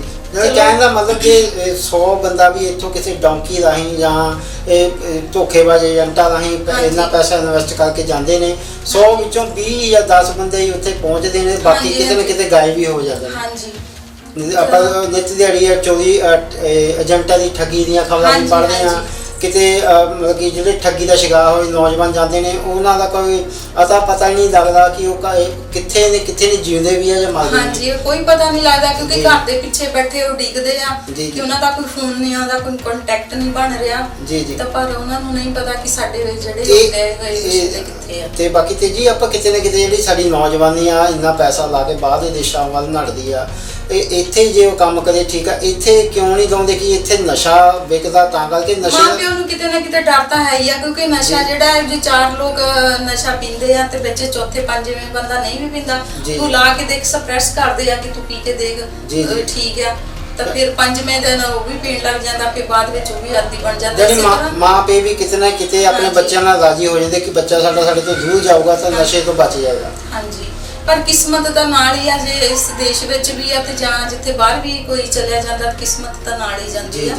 ਤੇ ਸਾਰਿਆਂ ਕਿਤੇ ਨਾ ਕਿਤੇ ਇਹਦੇ ਵਿੱਚ ਆਪਾਂ ਇਹ ਵੀ ਕਹਿ ਸਕਦੇ ਸਾਡੇ ਆਂਢ ਗੁਆਂਢ ਦੇ ਜਿਹੜੇ ਮੁਲਕ ਆ ਉਹ ਨਸ਼ਾ ਤਸਕਰੀ ਦੇ ਵਿੱਚ ਕਾਫੀ ਅੱਗੇ ਆ ਚੁੱਕੇ। ਜਿਸ ਤਰ੍ਹਾਂ ਆਪਾਂ ਕਹਿ ਸਕਦੇ ਹਾਂ ਅਫਗਾਨਿਸਤਾਨ ਜਿਹੜਾ ਸੀਗਾ ਉਹ ਨਸ਼ਾ ਪੂਰੀ ਦੁਨੀਆ ਦੇ ਵਿੱਚ ਨਸ਼ਾ ਉਤਪਾਦਨ ਤੇ ਨਸ਼ਾ ਤਸਕਰੀ ਵਿੱਚ ਇੱਕ ਵੱਡਾ ਕੇਂਦਰ ਸੀਗਾ। ਹੁਣ ਅਫਗਾਨਿਸਤਾਨ ਤੋਂ ਬਾਅਦ ਪਾਕਿਸਤਾਨ ਜਿਹੜਾ ਆ ਨਸ਼ਾ ਤਸਕਰੀ ਤੇ ਨਸ਼ਾ ਉਤਪਾਦਨ ਦੇ ਵਿੱਚ ਇੱਕ ਵੱਡਾ ਕੇਂਦਰ ਬਣ ਕੇ ਸਾਹਮਣੇ ਆ ਰਿਹਾ। ਇਹ ਕਿਤੇ ਨਾ ਕਿਤੇ ਭਾਰਤ ਵਾਸਤੇ ਵੀ ਕਾਫੀ ਖਤਰੇ ਦੀ ਘੰਟੀ ਕਹਿ ਸਕਦੇ, ਕਿਉਂਕਿ ਬਾਰਡਰ ਉੱਤੇ ਕਾਫੀ ਨਸ਼ਾ ਸਪਲਾਈ ਵੀ ਹੁੰਦਾ। ਇਹ ਤਾਂ ਸਾਡੀ ਆਉਣ ਵਾਲੀ ਪੀੜ੍ਹੀ ਲਈ ਬਹੁਤ ਔਖਾ ਹੀ ਆ ਜੀ ਜੀ, ਕਿਉਂਕਿ ਨਸ਼ਾ ਚਲੋ ਉਹ ਤਾਂ ਵੇਚਦੇ ਤਸਕਰੀ ਕਰਦੇ ਆ ਨਾ ਜੀ ਜੀ, ਤੇ ਪਰ ਸਾਡੇ ਮੁਲਕ ਦੇ ਬੱਚਿਆਂ ਨੂੰ ਚਾਹੀਦਾ ਕਿ ਅਸੀਂ ਕਿਉਂ ਪੀਂਦੇ ਆ ਜੀ ਜੀ, ਜੇ ਉਹ ਵੀ ਤਾਂ ਹੈ ਹੀ ਆ ਕਿ ਜਿਹੜੇ ਨਹੀਂ ਪੀਂਦੇ ਉਹ ਵੀ ਤਾਂ ਜਿਉਂਦੇ ਹੀ ਆ ਜੀ ਜੀ, ਪਰ ਪੀਣ ਵਾਲਿਆਂ ਨੂੰ ਵੀ ਥੋੜਾ ਜਿਹਾ ਆਪਣੇ ਆਪ ਨੂੰ ਸੋਚ ਕੇ ਚੱਲਣਾ ਚਾਹੀਦਾ ਕਿ ਮਾਂ-ਬਾਪ ਦਾ ਅਸੀਂ ਨਾਂ ਜਿਹੜਾ ਰੌਸ਼ਨ ਕਰਨਾ ਤੇ ਇਹ ਪੀ ਕੇ ਦੁਨੀਆ ਤੋਂ ਚਲੇ ਜਾਣਾ ਤਾਂ ਚੰਗੀ ਗੱਲ ਨਹੀਂ ਗੀ। ਆਪਣੇ ਜੀਵਨ ਨੂੰ ਤੁਸੀਂ ਵਧੀਆ ਕਰਕੇ ਜੀਓ ਹਨਾ। ਜੀ ਜੀ, ਜਾਣੀ ਆਉਣ ਵਾਲੀ ਸਾਡੀ ਪੀੜ੍ਹੀ ਜਾਂ ਅੱਜ ਦੀ ਜਿਹੜੀ ਨੌਜਵਾਨੀ ਨੂੰ ਚਾਹੀਦਾ ਕਿ ਨਸ਼ਾ ਤਿਆਗ ਕੇ ਇਹ ਚੰਗੇ ਰਾਹ 'ਤੇ ਚੱਲਣ ਤੇ ਇਹਨਾਂ ਚੀਜ਼ਾਂ ਤੋਂ ਦੂਸਰਿਆਂ ਨੂੰ ਵੀ ਹਦਾਇਤ ਦੇਣ ਕਿ ਇਹਨਾਂ ਚੀਜ਼ਾਂ ਦੇ ਵਿੱਚ ਅਸੀਂ ਆਪਣੇ ਆਪ ਨੂੰ ਕਿਉਂ ਰੋੜਦੇ ਪਏ ਹਾਂ। ਅਸੀਂ ਇਹ ਬਾਅਦ ਵਿੱਚ ਵੀ ਆਪਾਂ ਪਛਤਾਉਂਦੇ ਕਿ ਪੈਸੇ ਲਾ ਕੇ ਬਾਹਰਲੇ ਮੁਲਕਾਂ ਵੱਲ ਨੱਠਦੇ ਹਾਂ, ਅਸੀਂ ਪਹਿਲਾਂ ਹੀ ਇੱਥੇ ਆਪਣੇ ਆਪ ਨੂੰ ਸਟੈਂਡ ਕਰ ਸਕਦੇ। ਤੇ ਇੱਕ ਤੀਜੀ ਗੱਲ ਹੋਰ ਹੈ ਕਿ ਇਸ ਵਾਰ ਜਿਹੜਾ ਘੱਲੂਘਾਰਾ ਦਿਵਸ 1984 ਵਿੱਚ ਜਿਹੜਾ ਸਾਕਾ ਹੋਇਆ ਸੀ ਨੀਲਾ ਤਾਰਾ, ਉਸ ਦਾ ਜਿਹੜਾ ਘੱਲੂਘਾਰਾ ਦਿਵਸ ਇਹ ਦਿਵਸ ਜਿਹੜਾ ਉਹ 6 ਜੂਨ ਨੂੰ ਇਹ ਮਨਾਇਆ ਜਾਵੇਗਾ ਤਾਂ ਉਸੇ ਦਿਨ ਹੀ 6ਵੇਂ ਪਾਤਸ਼ਾਹੀ ਦਾ ਜਿਹੜਾ ਪ੍ਰਕਾਸ਼ ਪੁਰਬ ਆ ਉਹ ਵੀ ਉਸੇ ਦਿਨ ਮਨਾਇਆ ਜਾਵੇਗਾ। ਤੇ ਇੱਕ ਇਹਦੇ ਵਿੱਚ ਇਹ ਹੈ ਕਿ ਜਿਹੜਾ 5 ਮਾਰਚ ਨੂੰ ਇਹ ਦਲ ਖਾਲਸਾ ਵੱਲੋਂ ਜਿਹੜਾ ਮਾਰਚ ਕੱਢਿਆ ਜਾਂਦਾ ਸੀ ਸਾਕਾ ਨੀਲਾ ਤਾਰਾ ਦੇ ਬੇਸ ਤੇ, ਉਹ ਇਸ ਵਾਰ ਕਰੋਨਾ ਦੇ ਕਰਕੇ ਉਸ ਨੂੰ ਰੋਕ ਦਿੱਤਾ ਗਿਆ। ਹਾਂਜੀ, ਉਹ ਚਲੋ ਚੰਗੀ ਗੱਲ ਹੈ ਕਿਉਂਕਿ ਜਦ ਆਪਾਂ ਸਾਰੇ ਸੰਕਟ ਦੀ ਘੜੀ ਵਿੱਚੋਂ ਲੰਘ ਰਹੇ ਆ ਤਾਂ ਇਕੱਠ ਨਹੀਂ ਕਰਨਾ ਚਾਹੀਦਾ। ਜੀ ਜੀ, ਬਾਕੀ ਇਹ ਜਿਹੜੇ ਦਿਨ ਆ ਇਹ ਫੇਰ ਅਗਲੇ ਸਾਲ ਸਹੀ ਜੀ ਜੀ ਹੈ ਕਿ ਨਹੀਂ, ਜੇ ਕੋਈ ਬਚੂਗਾ ਤਾਂ ਆਪਣੇ ਮਨਾ ਲਊਗਾ ਕਿਉਂਕਿ ਜੇ ਦੁਨੀਆ ਵਿੱਚੋਂ ਜਿੰਨੇ ਚਲੇ ਗਏ ਆ ਕਿੱਥੋਂ ਵਾਪਸ ਆਉਣੇ ਆ। ਕਿਸੇ ਲਈ ਬੜੀਆਂ ਜ਼ਿੰਦਗੀਆਂ ਅਨਮੋਲ ਸੀ ਜੀ ਜਿਹੜੀਆਂ ਕਰੋਨਾ ਨੇ ਜਿਹੜੀਆਂ ਖੋਲੀਆਂ ਸਾਡੇ ਕੋਲੋਂ। ਜੀ ਜੀ, ਤੇ ਕੋਸ਼ਿਸ਼ ਕਰੋ ਕਿ ਅਸੀਂ ਸਾਰੇ ਬਚ ਸਕੀਏ। ਜੀ ਜੀ, ਹਾਂਜੀ। ਤੇ ਇੱਕ ਤੀਜੀ ਹੋਰ ਆ ਕਿ ਆਪਾਂ ਹਰ ਕੋਈ ਕਰੋਨਾ ਤੋਂ ਜਾਗਰੂਕ ਕਰਨ ਵਾਸਤੇ ਆਪਣੇ ਵੱਲੋਂ ਜੋ ਵੀ ਕੋਈ ਉਪਰਾਲਾ ਹੁੰਦਾ ਉਹ ਕਰ ਰਿਹਾ ਆ। ਹੁਣ ਕੱਲ੍ਹ ਦੀ ਇਹ ਇੱਕ ਖਬਰ ਸਾਹਮਣੇ ਆਈ ਹੈ ਕਿ ਕਪੂਰਥਲਾ ਦੇ ਵਿੱਚ ਉਹ ਪ੍ਰਸ਼ਾਸਨ ਵੱਲੋਂ ਜਿਹੜਾ ਕਿ ਇੱਕ ਫਲੈਗ ਮਾਰਚ ਕੱਢਿਆ ਗਿਆ ਕਿ ਜਿਸ ਤੋਂ ਕਿ ਲੋਕਾਂ ਨੂੰ ਕਰੋਨਾ ਤੋਂ ਬਚਾਉਣ ਵਾਸਤੇ ਸੰਬੰਧੀ ਜਿਹੜੀਆਂ ਹਦਾਇਤਾਂ ਲੋਕਾਂ ਨੂੰ ਜਾਣੂ ਕਰਾਈਆਂ ਜਾਣ। ਹਾਂਜੀ, ਉਹ ਚੰਗੀ ਗੱਲ ਹੈ ਕਿਉਂਕਿ ਉਹਦੇ ਵਿੱਚ ਉਹਨਾਂ ਨੇ ਕੋਸ਼ਿਸ਼ ਕੀਤੀ ਆ ਕਿ ਜਿਹੜੀ ਸਾਡੀ ਦੁਨੀਆ ਛੇਤੀ ਦੇਣੀ ਰੋਜ਼ ਸੁਣਦੀ ਆ ਫਿਰ ਭੁੱਲ ਜਾਂਦੀ ਆ, ਪਰ ਸਾਰੀ ਦੁਨੀਆ ਡਿਊਟੀ ਕਰਨ ਲੱਗੀ ਪਈ ਆ ਕਿ ਇਹਨੂੰ ਚੇਤੇ 'ਚ ਰੱਖੋ। ਜਦੋਂ ਤੱਕ ਕਿ ਪੂਰਾ ਜੜ ਤੋਂ ਇਹ ਬਿਮਾਰੀ ਜਿਹੜੀ ਚੁੱਕੀ ਨਹੀਂ ਜਾਂਦੀ, ਜਦ ਤੱਕ ਤੁਸੀਂ ਇਹਦਾ ਖਿਆਲ ਰੱਖੋ, ਮਾਸਕ ਪਾ ਕੇ ਰੱਖੋ ਤੇ ਘਰ ਆ ਕੇ ਹੱਥ ਧੋਵੋ, ਸਬਜ਼ੀਆਂ ਧੋ ਕੇ ਖਾਓ, ਹਰ ਚੀਜ਼ ਦਾ ਜਿਹੜਾ ਤੁਸੀਂ ਧਿਆਨ ਰੱਖੋ। ਹਨਾ, ਚੰਗੀ ਗੱਲ ਹੈ ਜੀ ਉਹਨਾਂ ਨੇ ਮਾਰਚ ਕੱਢਿਆ ਤੇ ਕੁਛ ਨਾ ਕੁਛ ਉਹਨਾਂ ਨੇ ਸਿਖਾਉਣ ਦੀ ਡਿਊਟੀ ਕੀਤੀ ਹੈ। ਹੁਣ ਇਸੇ ਮੱਦੇ ਨਜ਼ਰ ਜਿਹੜੇ ਨਕੋਦਰ ਦੇ SGM ਸੀਗੇ ਉਹਨਾਂ ਨੇ ਵੀ ਕਰੋਨਾ ਤੋਂ ਲੋਕਾਂ ਨੂੰ ਜਾਗਰੂਕ ਕੀਤਾ ਤੇ ਉੱਥੇ ਕੁਝ ਦੁਕਾਨਾਂ ਖੋਲ੍ਹਣ ਦੀਆਂ ਹਦਾਇਤਾਂ ਜਾਂ ਸਮਾਂ ਦੱਸਿਆ ਕਿ ਸਵੇਰੇ 7 ਵਜੇ ਤੋਂ ਲੈ ਕੇ ਸ਼ਾਮ ਦੇ 7 ਵਜੇ ਤੱਕ ਜਿਹੜਾ ਬਾਜ਼ਾਰ ਆ ਖੁੱਲ੍ਹ ਸਕੇਗਾ। ਹਾਂਜੀ, ਇੱਕ ਉਹ ਵੀ ਥੋੜਾ ਜਿਹਾ ਕਾਨੂੰਨ ਦੀ ਪਾਲਣਾ ਦੇ ਅਨੁਸਾਰ ਕਿ ਸੋਸ਼ਲ ਡਿਸਟੈਂਸਿੰਗ, ਮਾਸਕ ਪਾ ਕੇ ਰੱਖਣਾ ਤੇ ਦੂਸਰਾ ਬਾਰ-ਬਾਰ ਹੱਥ ਧੋਣੇ ਤੇ ਇਹਨਾਂ ਹਦਾਇਤਾਂ ਨੂੰ ਉਹ ਪਾਲਣਾ ਜਿਹੜੀ ਨਾਗਰਿਕ ਜਾਂ ਉਹ ਜ਼ਰੂਰ ਕਰਨ। SGM ਸਾਹਿਬ ਵੱਲੋਂ ਕਿਹਾ ਗਿਆ। ਹਾਂਜੀ, ਉਹਨਾਂ ਨੇ ਚੰਗਾ ਸੁਝਾਅ ਦਿੱਤਾ ਹੈ ਸਾਡੀ ਜਨਤਾ ਨੂੰ। ਜ਼ਰੂਰ ਜਨਤਾ ਨੂੰ ਉਹਨਾਂ ਦੇ ਸੁਝਾਅ ਦੀ ਪਾਲਣਾ ਕਰਨੀ ਚਾਹੀਦੀ ਹੈ। ਜੀ। ਤੇ ਇੱਕ ਅਮਰੀਕਾ ਦੇ ਵਿੱਚ ਕਾਫੀ ਦਿਨਾਂ ਤੋਂ ਜਿਹੜਾ ਰੋਸ ਪ੍ਰਦਰਸ਼ਨ ਜਿਹੜਾ ਕੀਤਾ ਜਾ ਰਿਹਾ ਕਿ ਉੱਥੇ ਇੱਕ ਜਾਰਜ ਫਲਾਈਡ ਨਾਮ ਦਾ ਜਿਹੜਾ ਵਿਅਕਤੀ ਮਾਰਾ ਗਿਆ ਸੀ, ਉਹਦੇ ਸੰਬੰਧ ਵਿੱਚ ਜਿਹੜਾ ਰੋਸ ਪ੍ਰਦਰਸ਼ਨ ਚੱਲ ਰਿਹਾ, ਜਿੰਨੇ ਵੀ ਆ ਮੌਲਸ ਵਗੈਰਾ ਉੱਥੇ ਲੁੱਟ ਖਸੁੱਟ ਹੋ ਰਹੀ ਆ। ਕੱਲ੍ਹ ਆਪਾਂ ਗੱਲ ਕੀਤੀ ਸੀਗੀ ਕਿ ਉੱਥੇ ਇੱਕ 20 ਸਾਲ ਪੁਰਾਣੀ ਚਰਚ ਨੂੰ ਅੱਗ ਵੀ ਲਾ ਦਿੱਤੀ ਗਈ। ਤੇ ਅੱਜ ਇੱਕ ਓਬਾਮਾ ਵੱਲੋਂ ਬਿਆਨ ਦਿੱਤਾ ਗਿਆ, ਉਹਨਾਂ ਨੇ ਕਿਹਾ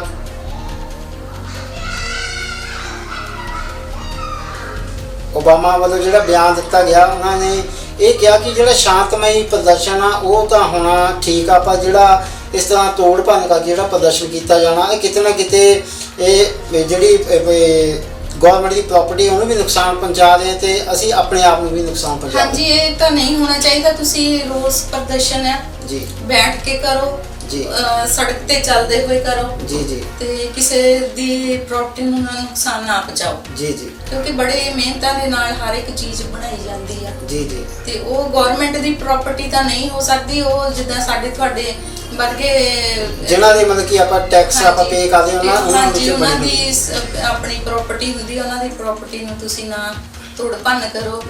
ਹਾਂਜੀ, ਇਹ ਤਾਂ ਚੰਗਾ ਸੁਝਾਅ ਓਬਾਮਾ ਜੀ ਨੇ। ਤੇ ਇੱਕ ਤੀਜੀ ਜੀ, ਚਲੋ ਇਹ ਤਾਂ ਹੋ ਗਿਆ ਪ੍ਰਦਰਸ਼ਨਕਾਰੀਆਂ ਦੀ ਗੱਲ ਕਿ ਚਲੋ ਉੱਥੇ ਅੱਜ ਦੀ ਕੱਲ੍ਹ ਠੱਲ ਪੈ ਜਾਵੇਗੀ ਕਿਉਂਕਿ ਉੱਥੇ ਫੌਜ ਤੈਨਾਤ ਕਰ ਦਿੱਤੀ ਗਈ ਆ। ਕਈ ਸ਼ਹਿਰਾਂ ਦੇ ਵਿੱਚ ਜਿਹੜਾ ਕਰਫਿਊ ਲਗਾ ਦਿੱਤਾ ਗਿਆ। ਤੇ ਮੈਂ ਤੁਹਾਡੇ ਨਾਲ ਇੱਕ ਗੱਲ ਕਰਨੀ ਚਾਹੁੰਦਾ ਕਿ ਸਾਡੇ ਤਹਿਲਕਾ ਪੰਜਾਬ ਜਿਹੜੇ ਵੇਖ ਰਹੇ ਜਿਹੜੇ ਦਰਸ਼ਕ ਆ ਉਹਨਾਂ ਨੇ ਇੱਕ ਕੱਲ੍ਹ ਫਿਰ ਇੱਕ ਸਵਾਲ ਸਾਨੂੰ ਕਮੈਂਟ ਕਰਕੇ ਪੁੱਛਿਆ ਕਿ ਸਾਨੂੰ ਜਿਹੜਾ ਨਾਰਾਇਣ ਸ਼ਬਦ ਆ ਉਸ ਦੀ ਜਿਹੜੀ ਡੈਫੀਨੇਸ਼ਨ ਆ ਪੂਰਨ ਤੌਰ ਤੇ ਮਤਲਬ ਕਿ ਵਿਆਖਿਆ ਦੇ ਨਾਲ ਸਮਝਾਈ ਜਾਵੇ। ਜੇ ਇਸ ਉੱਤੇ ਤੁਸੀਂ ਥੋੜ੍ਹਾ ਜਿਹਾ ਅੱਜ ਚਾਨਣਾ ਪਾ ਦਿਓ ਤਾਂ ਸਾਡੇ ਦਰਸ਼ਕ ਜਿਹੜੇ ਆ ਉਹ ਮੈਨੂੰ ਯਕੀਨ ਆ ਕਿ ਉਹਨਾਂ ਦੀ ਤਸੱਲੀ ਜ਼ਰੂਰ ਹੋਵੇ। ਹਾਂਜੀ, ਅਸੀਂ ਜ਼ਰੂਰ ਉਹਨਾਂ ਬਾਰੇ ਦੱਸਾਂਗੇ ਕਿਉਂਕਿ ਉਹਨਾਂ ਦੇ ਬਗੈਰ ਤਾਂ ਆਪਾਂ ਕੁਛ ਵੀ ਨਹੀਂ ਹੈਗੇ। ਠੀਕ ਹੈ ਨਾ, ਉਹ ਪਾਵਰ ਜਿਹੜੀ ਆ ਸਾਡੇ ਉੱਤੇ ਕੰਮ ਕਰਦੀ ਆ ਤੇ ਅਸੀਂ ਉਹਦੇ ਸਦਕਾ ਹੀ ਸਾਹ ਲੈ ਰਹੇ ਹਾਂ। ਠੀਕ ਹੈ ਜੀ। ਤੇ ਬਾਣੀ ਵਿੱਚ ਲਿਖਿਆ ਕਿ ਗੁਰੂ ਹੈ ਬਾਣੀ, ਬਾਣੀ ਹੈ ਗੁਰੂ, ਵਿੱਚ ਬਾਣੀ ਅੰਮ੍ਰਿਤ ਸਾਰੇ। ਭਾਵ ਕਿ ਜਿਸ ਮੁਖ ਤੋਂ ਗੁਰੂ ਨਾਨਕ ਦੇਵ ਜੀ ਨੇ ਉਹ ਬਾਣੀ ਦੇ ਬੋਲ ਲਿਆ ਕੇ ਬਾਣੀ ਬਣਾਈ ਆ, ਉਸ ਮੁਖ ਤੋਂ ਹੀ ਇੱਕ ਆਤਮਾ ਅਲੱਗ ਹੋ ਕੇ ਆਤਮਾ ਬਣਦੀ ਕਿਉਂਕਿ ਉਹ ਗੂੰਜਮਈ ਵਾਈਬ੍ਰੇਸ਼ਨ ਆ ਤੇ ਉਹ ਗੂੰਜਮਈ ਵਾਈਬ੍ਰੇਸ਼ਨ ਤੋਂ ਇੱਕ ਆਤਮਾ ਅਲੱਗ ਹੋ ਕੇ ਰੂਹ ਬਣਦੀ ਆ। ਠੀਕ ਹੈ ਜੀ। ਤੇ ਰੂਹ ਮੁੜ ਕੇ ਜਦੋਂ ਨਾਰਾਇਣ ਜਪਦੀ ਆ ਤੇ ਮੁੜ ਕੇ ਫਿਰ ਵਿੱਚ ਬਾਣੀ ਅੰਮ੍ਰਿਤ ਸਾਰੇ ਤੇ ਉਹ ਫਿਰ ਉਸੇ ਹੀ ਨਾਰਾਇਣ ਦੇ ਵਿੱਚ ਲੀਨ ਹੋਣ ਦਾ ਸੁਭਾਗ ਪ੍ਰਾਪਤ ਕਰਦੀ ਹੈ ਕਿਉਂਕਿ ਅੰਮ੍ਰਿਤ ਦਾ ਮਤਲਬ ਕੋਈ ਗਲਾਸ ਵਿੱਚ ਪਾ ਕੇ ਪੀਣ ਵਾਲਾ ਪਦਾਰਥ ਨਹੀਂ ਬਲਕਿ ਮ੍ਰਿਤਿਉ ਤੋਂ ਰਹਿਤ ਹੋ ਜਾਣ ਦਾ ਇੱਕ ਨੁਕਤਾ ਆ। ਅੰਮ੍ਰਿਤ ਦਾ ਮਤਲਬ ਹੁੰਦਾ ਮ੍ਰਿਤਿਉ ਤੋਂ ਰਹਿਤ, ਜੂਨਾਂ ਵਿੱਚੋਂ ਜਾਣ ਲਈ ਖਤਮ ਹੋ ਜਾਣਾ। ਠੀਕ ਹੈ ਨਾ। ਤੇ ਉਹ ਅੰਮ੍ਰਿਤ ਦੇ ਵਿੱਚ ਜਿਸ ਮੁਖਾਰ ਤੋਂ ਅਸੀਂ ਵੱਖ ਹੁੰਦੇ ਆ ਤੇ ਨਾਰਾਇਣ ਜੀ ਨੂੰ ਜਪ ਕੇ ਅਸੀਂ ਉਸੇ ਨਾਰਾਇਣ ਜੀ ਦਾ ਮੁੜ ਕੇ ਫੇਰ ਉਹਦੇ ਵਿੱਚ ਹੀ ਲੀਨ ਹੋ ਜਾਂਦੇ ਆ। ਤੇ ਉਹਦੇ ਵਿੱਚ ਲੀਨ ਹੋਣ ਵਾਲੀਆਂ ਸਾਰੀ ਦੁਨੀਆ ਨਹੀਂ ਹੋ ਸਕਦੀ ਕਿਉਂਕਿ ਜਿਹੜੀ ਉਹਨਾਂ ਨੂੰ ਜਪੂਗੀ ਉਹ ਹੀ ਉਹਨਾਂ ਦੇ ਵਿੱਚ ਲੀਨ ਹੋ ਸਕਦੀ ਆ। ਬਾਕੀ ਜਿਹੜੀਆਂ ਰੂਹਾਂ ਨਹੀਂ ਜਪਦੀਆਂ ਉਹਨਾਂ ਦੇ ਅੱਗੋਂ ਫਿਰ ਜਨਮ ਹੋਣਗੇ, ਕਿਉਂਕਿ ਸਿਮ ਤਾਂ ਉਹਨਾਂ ਦੇ ਕੋਲ ਹੈਗੀ ਆ, ਉੱਥੇ ਸਿਮ ਜਦੋਂ ਦੇਖੀ ਜਾਣੀ ਆ। ਇੱਕ ਵਾਰ ਵੀ ਜਪੇ ਹੋਏ ਨਾਰਾਇਣ, ਇੱਕ ਵਾਰ ਵੀ ਮੁਖ ਤੋਂ ਨਿਕਲਿਆ ਹੋਇਆ ਨਾਰਾਇਣ ਉਹਨੂੰ ਬਖਸ਼ ਦਿੰਦਾ ਹੈ, ਉਹਦੇ ਗੁਨਾਹ ਬਖਸ਼ ਦਿੰਦਾ ਜੀ। ਤੇ ਸਾਰੀ ਦੀ ਸਾਰੀ ਬਾਣੀ ਜਿਹੜੀ ਆ ਸਾਨੂੰ ਇਹੀ ਸਿੱਧ ਕਰਕੇ ਦੱਸਦੀ ਆ ਕਿ ਜਦੋਂ ਤੱਕ ਅਸੀਂ ਨਾਰਾਇਣ ਪਾਤਸ਼ਾਹ ਦੀ ਸ਼ਰਨ ਵਿੱਚ ਨਹੀਂ ਜੁੜਦੇ ਜਦ ਤੱਕ ਅਸੀਂ ਜਨਮਾਂ ਦੇ ਵਿੱਚ ਇਸੇ ਤਰ੍ਹਾਂ ਹੀ ਭਟਕਦੇ ਰਵਾਂਗੇ। ਕਹਿਣ ਦਾ ਮਤਲਬ ਕਿ ਜਿਹੜੀ 84 ਲੱਖ ਦੀ ਜੂਨ ਆਪਾਂ ਚਲੋ ਅਸੀਂ ਤਾਂ ਆਪਾਂ ਤਾਂ ਇਸ ਮਤਲਬ ਕਿ ਸੁਣਦੇ ਆਏ ਆ ਅੱਜ ਤੱਕ 84 ਲੱਖ ਜੂਨਾਂ ਹੋਈਆਂ ਕਿ ਕਹਿਣ ਦਾ ਮਤਲਬ ਅਸੀਂ ਉਹਦੇ ਵਿੱਚ ਹੀ ਭਟਕਦੇ ਰਵਾਂਗੇ। ਹਾਂਜੀ, ਉਹਦੇ ਵਿੱਚ ਹੀ ਭਟਕਦੇ ਰਵਾਂਗੇ, ਕਿਉਂਕਿ ਉਹਦੇ ਬਾਣੀ ਵਿੱਚ ਲਿਖਦੇ ਕਿ ਬੁੱਝੇ ਬੁੱਝਣ ਹਾਰ ਵਿਵੇਕ ਨਾਰਾਇਣ ਮਿਲੇ ਨਾਨਕ ਏਕ, ਕਿ ਉਹ ਕਿਸੇ ਹੀ ਆਪਣੀ ਪਿਆਰੀ ਜਿਹੀ ਰੂਹ ਨੂੰ ਨਾਰਾਇਣ ਦਾ ਜਿਹੜਾ ਪਰਿਭਾਸ਼ਾ ਹੈ ਉਹ ਬੁੱਝਣਾ ਕਰਦੀ ਆ ਕਿ ਬੁੱਝੇ ਬੁੱਝਣ ਹਾਰ ਵਿਵੇਕ, ਕਿ ਕੋਈ ਬਿਰਲਾ ਹੀ ਉਸ ਨਾਰਾਇਣ ਦੀ ਪਰਿਭਾਸ਼ਾ ਨੂੰ ਸਮਝ ਸਕਦਾ। ਤੇ ਉਹ ਸਮਝ ਉਦੋਂ ਹੀ ਸਕਦਾ ਜਿਸੇ ਬੁਝਾਏ ਨਾਨਕਾ ਤਿਸ ਹੋਵੇ ਸੋ ਪ੍ਰਸੰਨ, ਕਿ ਜਿਹਨੂੰ ਉਹ ਬੁੱਝਣਾ ਕਰਦਾ ਨਾ ਉਹ ਹੀ ਉਸ ਨੂੰ ਸਮਝ ਸਕਦਾ। ਤੇ ਜਿਹੜਾ ਉਸ ਨੂੰ ਸਮਝ ਲੈਂਦਾ ਤੇ ਫਿਰ ਉਹਦੇ ਵਿੱਚ ਉਹਦਾ ਹੀ ਰੂਪ ਹੋ ਜਾਂਦਾ, ਜਿਸ ਤਰ੍ਹਾਂ ਕਿ ਸਾਡੇ ਗੁਰੂ ਨਾਨਕ ਦੇਵ ਜੀ ਨਾਰਾਇਣ ਰੂਪ ਨੇ, ਗੁਰੂ ਰਵਿਦਾਸ ਜੀ ਨਾਰਾਇਣ ਰੂਪ ਨੇ, ਗੁਰੂ ਕਬੀਰ ਸਾਹਿਬ ਜੀ ਨਾਰਾਇਣ ਰੂਪ ਨੇ। ਉਹ ਸਾਰੇ ਜਿਹੜੇ ਵੀ ਭੱਟ ਜਿਨ੍ਹਾਂ ਨੇ ਬਾਣੀ ਲਿਖੀ ਆ, ਅਸੀਂ ਬਾਣੀ ਦੇ ਵਿੱਚ ਉਹਨਾਂ ਨੂੰ ਸਤਿ ਸ੍ਰੀ ਅਕਾਲ ਦਾ ਸਤਿਕਾਰ ਤਾਂ ਦਿੰਦੇ ਆ ਕਿਉਂਕਿ ਉਹ ਸਤ ਵਿੱਚ ਸਤ ਨਾਰਾਇਣ ਵਿੱਚ ਲੀਨ ਹੋ ਚੁੱਕੇ ਆ। ਉਹ ਉਹਨਾਂ ਤੋਂ ਆਏ ਸੀ, ਉਹਨਾਂ ਵਿੱਚ ਵਾਪਸ ਚਲੇ ਗਏ, ਔਰ ਉਹਨਾਂ ਦੇ ਜਰੀਏ ਸਾਨੂੰ ਸਾਡੀਆਂ ਜਿਹੜੀਆਂ ਬਾਕੀ ਦੀਆਂ ਰੂਹਾਂ ਉਹਨਾਂ ਲਈ ਬਾਣੀਆਂ ਲਿਖਾ ਕੇ ਗਏ ਆ ਕਿ ਤੁਸੀਂ ਇਹਨਾਂ ਨੂੰ ਪੜੋ, ਆਪਣੇ ਆਪ ਨੂੰ ਜਾਣੋ, ਆਪਣੇ ਆਪ ਨੂੰ ਪਛਾਣੋ ਤੇ ਫਿਰ ਨਾਰਾਇਣ ਨੂੰ ਜਪ ਜਪ ਕੇ ਆਪਣੇ ਆਪ ਨੂੰ ਮਾਣੋ। ਜਾਣਨਾ, ਪਛਾਣਨਾ ਤੇ ਮੰਨਣਾ ਤਿੰਨ ਅਲੱਗ-ਅਲੱਗ ਗੱਲਾਂ ਨੇ।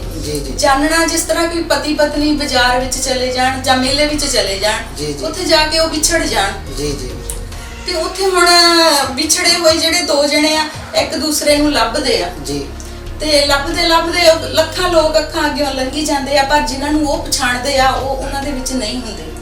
ਪਰ ਥੋੜੀ ਦੇਰ ਦੀ ਮੁਸ਼ਕਲ ਦੇ ਬਾਅਦ ਉਹ ਦੋਨੇ ਹੀ ਇੱਕ ਦੂਸਰੇ ਨੂੰ ਲੱਭਦੇ ਆ ਔਰ ਆਪਦੇ ਘਰੇ ਆ ਜਾਂਦੇ ਆ। ਉਹ ਇੱਕ ਦੂਸਰੇ ਨੂੰ ਪਛਾਣਦੇ ਸੀਗੇ ਤਾਂ ਦੋਨਾਂ ਨੂੰ ਮੇਲੇ ਵਿੱਚ ਪਛਾਣ ਲਿਆ, ਇੱਕ ਦੂਸਰੇ ਨੂੰ ਜਾਣਦੇ ਸੀਗੇ ਤੇ ਪਛਾਣ ਲਿਆ।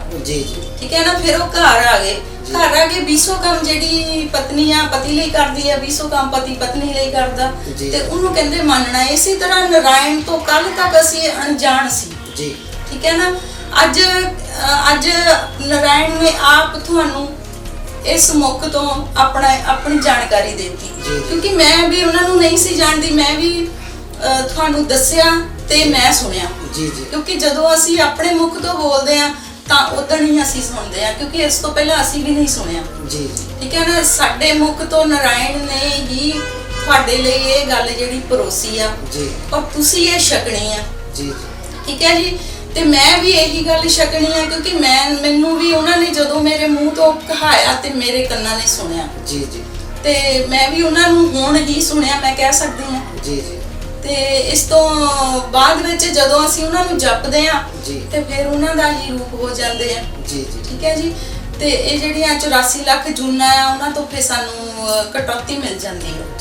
ਤੇ ਹਜ਼ਾਰਾਂ ਥਾਵਾਂ ਤੇ ਨਾਰਾਇਣ ਜੀ ਦਾ ਪਰਿਭਾਸ਼ਾ ਜਿਹੜੀ ਗੁਰੂ ਗ੍ਰੰਥ ਸਾਹਿਬ ਦੇ ਵਿੱਚ ਲਿਖੀ ਗਈ ਆ, ਸੁਸ਼ੋਭਿਤ ਕੀਤੀ। ਹਾਂਜੀ, ਬਹੁਤ ਥਾਵਾਂ ਤੇ ਉਹਨਾਂ ਨੂੰ ਦੱਸਿਆ ਗਿਆ ਹੈ ਉਹਨਾਂ ਬਾਰੇ। ਪਰ ਇਹ ਆ ਕਿ ਜਦੋਂ ਆਪ ਬੁਝਾਉਂਦੇ ਆ, ਜਦੋਂ ਆਪ ਕਿਸੇ ਨੂੰ ਬੁੱਝਣ ਵਾਸਤੇ ਆਪ ਦ੍ਰਿਸ਼ਟੀ ਪਾ ਦਿੰਦੇ ਆ ਤੇ ਜਦੋਂ ਉਹ ਸਮਝਦੇ ਆ ਕਿ ਇਹ ਜਿਹੜੀ ਨਾਰਾਇਣ ਦੀ ਨਾਮ ਆ ਇਹ ਸਾਰੀ ਮਨੁੱਖਤਾ 'ਚ ਪਹੁੰਚਦਾ ਹੋਵੇ ਤੇ ਜਦੋਂ ਉਹਨਾਂ ਨੇ ਸਹੀ ਵਕਤ ਹੋਇਆ ਤੇ ਉਦੋਂ ਉਹਨਾਂ ਨੇ ਉਹ ਕਰ ਦਿੱਤਾ। ਠੀਕ ਹੈ ਜੀ। ਇਹਦੇ ਵਿੱਚ ਅਸੀਂ ਕੁਝ ਨਹੀਂ ਕੀਤਾ, ਅਸੀਂ ਕੁਝ ਨਹੀਂ ਕਰ ਸਕਦੇ। ਇਹ ਸਾਰੀ ਉਸ ਨਾਰਾਇਣ ਪਾਤਸ਼ਾਹ ਦੀ ਹੀ ਦੇਣ ਆ ਤੇ ਉਹ ਤੁਹਾਨੂੰ ਸਾਰਿਆਂ ਨੂੰ ਨਾਰਾਇਣ ਪਾਤਸ਼ਾਹ ਆਪਣਾ ਨਾਮ ਜਪਾ ਕੇ ਆਪਣੇ ਵਿੱਚ ਲੀਨ ਕਰਨਾ ਚਾਹੁੰਦੇ ਆ, ਕਿਉਂਕਿ ਉਹਨਾਂ ਦਾ ਸੱਦਾ ਆ ਤੁਹਾਡੇ ਲਈ। ਸਾਡਾ ਕੋਈ ਕਹਿਣਾ ਨਹੀਂ ਹੈਗਾ, ਉਹ ਆਪ ਤੁਹਾਨੂੰ ਸੱਦਣਾ ਕੀਤਾ ਉਹਨਾਂ ਨੇ। ਤੁਸੀਂ ਜਪੋ ਤੇ ਉਹਨਾਂ ਦੇ ਨਾਲ ਆਪਣਾ ਜਿਹੜਾ ਰਿਸ਼ਤਾ ਬਣਾਓ। ਤੇ ਉਹਨਾਂ ਨੂੰ ਧਿਆਓ ਤੇ ਉਹਨਾਂ ਤੋਂ ਜੋ ਵੀ ਤੁਹਾਡੀਆਂ ਕਮੀਆਂ ਪੇਸ਼ੀਆਂ ਉਹ ਪਰਮਾਤਮਾ ਤੁਹਾਡੀਆਂ ਪੂਰੀਆਂ ਕਰੂਗਾ, ਕਿਉਂਕਿ ਉਹ ਪ੍ਰਭੂ ਆ, ਪਰਮਾਤਮਾ ਆ, ਪਰਮੇਸ਼ਵਰ ਆ, ਉਹ ਸਾਰਿਆਂ ਦੇ ਵਿੱਚ ਹੀ ਬਿਰਾਜਮਾਨ ਆ। ਕਿਉਂਕਿ ਉਹ ਜੇ ਤੁਸੀਂ ਜਪਦੇ ਆ, ਕਰੋੜਾਂ ਲੋਕ ਉਹਨਾਂ ਨੂੰ ਜਪਦੇ ਆ, ਕਰੋੜਾਂ ਲੋਕ ਨਾਰਾਇਣ ਦਾ ਜਾਪ ਕਰਦੇ ਆ, ਤੇ ਉਹ ਕਰੋੜਾਂ ਲੋਕਾਂ ਦੇ ਵਿੱਚ ਕਰੋੜਾਂ ਲੋਕਾਂ ਦੇ ਸਾਹਮਣੇ ਅਵੇਲੇਬਲ ਆ। ਹਾਂ, ਕਿਉਂਕਿ ਮੈਂ ਇੱਕ ਪ੍ਰਾਣੀ ਆ, ਦੂਜੇ ਲਈ ਅਵੇਲੇਬਲ ਨਹੀਂ, ਕਿਉਂਕਿ ਮੈਂ ਹੁਣ ਇੱਥੇ ਬੈਠੀ ਆ, ਘਰ ਨਹੀਂ ਆ, ਪਰ ਪਰਮਾਤਮਾ ਹਰ ਥਾਂ ਤੇ ਆ। ਜਿੱਥੇ ਵੀ ਉਸ ਨੂੰ ਅਸੀਂ ਧਿਆਵਾਂਗੇ ਉਸੇ ਹੀ ਥਾਂ ਤੇ ਹੈ। ਇਸ ਕਰਕੇ ਸਾਰੀ ਦੁਨੀਆ ਨੂੰ, ਸਾਰੀਆਂ ਸੰਗਤਾਂ ਨੂੰ ਕਹਿ ਸਕਦੇ ਆ, ਸਾਰੀਆਂ ਰੂਹਾਂ ਨੂੰ ਕਹਿ ਸਕਦੇ ਆ ਕਿ ਤੁਸੀਂ ਨਾਰਾਇਣ ਦਾ ਜਾਪ ਕਰੋ ਤੇ ਉਸ ਨਾਰਾਇਣ ਦੀ ਸ਼ਰਨ ਵਿੱਚ ਜਾਓ ਤੇ ਉਹਨਾਂ ਨੂੰ ਆਪਣੇ ਦੁੱਖ ਵੀ ਦੱਸੋ। ਜਿਹੜੇ ਦੁਖੀ ਆ ਉਹਨਾਂ ਦੇ ਦੁੱਖ ਵੀ ਕੱਟੇ ਜਾਣਗੇ, ਤੇ ਜਿਨ੍ਹਾਂ ਕੋਲ ਪੈਸਾ ਨਹੀਂ ਹੈਗਾ ਉਹਨਾਂ ਨੂੰ ਪੈਸਾ ਆਉਣ ਦੇ ਵਸੀਲੇ ਜਿਹੜੇ ਆ ਉਹ ਬਣਾ ਦੂਗਾ ਮਾਲਕ। ਬੜਾ ਬੇਅੰਤ ਆ, ਕਿਉਂਕਿ ਅਸੀਂ ਜਦ ਤੱਕ ਉਹਦੀ ਸ਼ਰਨ ਵਿੱਚ ਜਾ ਕੇ ਤੇ ਉਹਨੂੰ ਮੰਨਣਾ ਨਹੀਂ ਕਰਦੇ, ਜਦ ਤੱਕ ਅਸੀਂ ਖਾਲੀ ਰਹਿੰਦੇ ਆ। ਹਾਂਜੀ। ਸੋ ਦੋਸਤੋ, ਮੈਨੂੰ ਯਕੀਨ ਆ ਕਿ ਤੁਹਾਨੂੰ ਜਿਹੜੀ ਤੁਸੀਂ ਆਪਣਾ ਜਿਹੜਾ ਪਰਮਾਤਮਾ ਦਾ ਇੱਕ ਸ਼ਬਦ ਨਾਰਾਇਣ, ਜਿਸ ਦੀ ਤੁਸੀਂ ਪਰਿਭਾਸ਼ਾ ਰੋਜ਼ ਹੀ ਜਾਣਨਾ ਚਾਹੁੰਦੇ ਹੋ ਕਿ ਹੋਰ ਇਹਦੇ ਵਿੱਚ ਸਾਨੂੰ ਮਨ ਦੀ ਸੰਤੁਸ਼ਟੀ ਵਾਸਤੇ, ਤਨ ਦੀ ਸੰਤੁਸ਼ਟੀ ਵਾਸਤੇ ਜਾਂ ਸਾਡੇ ਜੀਵਨ ਦੀ ਸੰਤੁਸ਼ਟੀ ਵਾਸਤੇ ਨਾਰਾਇਣ ਸ਼ਬਦ ਦੀ ਹੋਰ ਪਰਿਭਾਸ਼ਾ ਬਾਰੇ ਵੱਧ ਤੋਂ ਵੱਧ ਜਾਣੂ ਕਰਵਾਇਆ ਜਾਵੇ।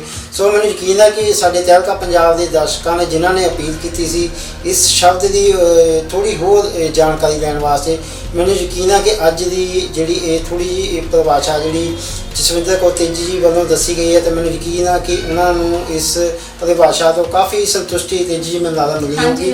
ਤੇ ਚਲੋ ਆਪਾਂ ਗੱਲ ਕਰਦੇ ਹਾਂ ਪੰਜਾਬ ਦੇ ਕੁਝ ਹਾਲਾਤਾਂ ਬਾਰੇ। ਪੰਜਾਬ ਦੇ ਵਿੱਚ ਜਿਹੜਾ ਕਿ ਮਿਸ਼ਨ ਫਤਿਹ ਉਹ ਸ਼ੁਰੂ ਹੋ ਚੁੱਕਾ। ਮਿਸ਼ਨ ਫਤਿਹ ਸਾਡੇ CM ਕੈਪਟਨ ਅਮਰਿੰਦਰ ਸਿੰਘ ਵੱਲੋਂ ਸ਼ੁਰੂ ਕੀਤਾ ਗਿਆ ਕਿ ਪੂਰੇ ਪੰਜਾਬ ਦੇ ਵਿੱਚ ਇੱਕ ਮਿਸ਼ਨ ਫਤਿਹ ਜਿਹੜਾ ਚਲਾਇਆ ਜਾਵੇ, ਜਿਸ ਦੇ ਵਿੱਚ ਇਹ ਮਕਸਦ ਆ ਕਿ ਅਸੀਂ ਕਰੋਨਾ ਨੂੰ ਹਰਾਉਣਾ ਆ, ਉਹਨੂੰ ਜਿਤਾਉਣਾ ਨਹੀਂ ਹੈਗਾ।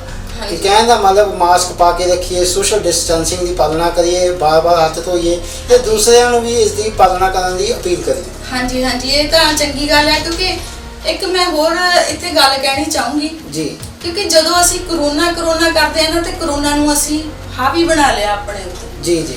ਜੇ ਅਸੀਂ ਉਹ ਵੀ ਨਾਰਾਇਣ ਜਪਾਂਗੇ ਤਾਂ ਅਸੀਂ ਨਾਰਾਇਣ ਨੂੰ ਵਾਈਬ੍ਰੇਸ਼ਨ ਵਿੱਚ ਉਸ ਕਰੋਨਾ ਦੇ ਹਾਵੀ ਬਣਾ ਸਕਦੇ ਹਾਂ। ਮਿਸ਼ਨ ਫਤਿਹ ਆਪਾਂ ਕਹਿ ਸਕਦੇ ਕਿ ਪਰਮਾਤਮਾ ਦਾ ਨਾਮ, ਨਾਰਾਇਣ ਦਾ ਨਾਮ ਜ਼ਰੂਰ ਜਪੀਏ, ਕਿਉਂਕਿ ਉਹ ਇੱਕ ਚਮਤਕਾਰੀ ਜੋਤ ਆ। ਉਸ ਦਾ ਨਾਮ ਜਿੰਨਾ ਵੀ ਅਸੀਂ ਜਪਾਂਗੇ ਤੇ ਉਹ ਸਾਡੇ ਉਹਨਾਂ ਹੀ ਆ ਕੇ ਸਾਡੀ ਜਿਹੜੀ ਸਹਾਇਤਾ ਕਰੂ। ਹਾਂਜੀ। ਤੇ ਕਹਿਣ ਦਾ ਮਤਲਬ ਜਿਹੜਾ ਮਿਸ਼ਨ ਫਤਿਹ ਆ, ਸਾਨੂੰ ਸਾਰੇ ਪੰਜਾਬ ਵਾਸੀਆਂ ਨੂੰ ਇੱਕ ਕਰੋਨਾ ਦੇ ਉੱਤੇ ਫਤਿਹ ਮੰਨ ਕੇ ਚੱਲਣਾ ਚਾਹੀਦਾ ਤੇ ਨਾਰਾਇਣ ਸ਼ਬਦ ਨੂੰ ਆਪਣੇ ਮਨ ਵਿੱਚ ਵਸਾ ਕੇ ਇਸ ਭਿਆਨਕ ਬਿਮਾਰੀ ਨੂੰ ਦੂਰ ਕਰਨ ਵਿੱਚ ਆਪਣੇ ਆਪ ਨੂੰ ਤਿਆਰ ਕਰਨਾ ਚਾਹੀਦਾ। ਇਹ ਸਾਡੇ ਤੇਜੀ ਜੀ ਹੁਣਾਂ ਦਾ ਕਹਿਣਾ ਸੀਗਾ। ਤੇ ਆਪਾਂ ਹੁਣ ਗੱਲ ਕਰਦੇ ਹਾਂ ਕਿ ਆਪਾਂ ਗੱਲ ਕੀਤੀ ਸੀਗੀ ਕਿ ਕੈਪਟਨ ਅਮਰਿੰਦਰ ਸਿੰਘ ਵੱਲੋਂ ਇੱਕ ਮਿਸ਼ਨ ਫਤਿਹ ਜਿਹੜਾ ਸ਼ੁਰੂ ਕੀਤਾ ਗਿਆ। ਚਲੋ ਸਾਨੂੰ ਸਾਰੇ ਪੰਜਾਬੀਆਂ ਨੂੰ ਉਸ ਵਿੱਚ ਹਿੱਸਾ ਲੈਣਾ ਚਾਹੀਦਾ। ਤੇ ਪਰ ਇੱਕ ਜਿਹੜੀ ਕਾਫੀ ਦਿਨਾਂ ਤੋਂ ਜਿਹੜਾ ਮਸਲਾ ਚੱਲ ਰਿਹਾ ਬੀਚ ਘੁਟਾਲੇ ਦਾ, ਹੁਣ ਜਿਹੜਾ ਪੰਜਾਬ ਦੇ DGP ਦਿਨਕਰ ਗੁਪਤਾ ਜੀ ਆ, ਉਹਨਾਂ ਵੱਲੋਂ ਵੀ ਹਦਾਇਤਾਂ ਸਖਤੀ ਨਾਲ ਦਿੱਤੀਆਂ ਗਈਆਂ ਨੇ ਕਿ ਜਿਹੜੇ ਵੀ ਜਾਲੀ ਬੀਜ ਵੇਚਣ ਵਾਲੇ ਆ ਉਹਨਾਂ ਤੇ ਸ਼ਿਕੰਜਾ ਕੱਸਿਆ ਜਾਵੇ।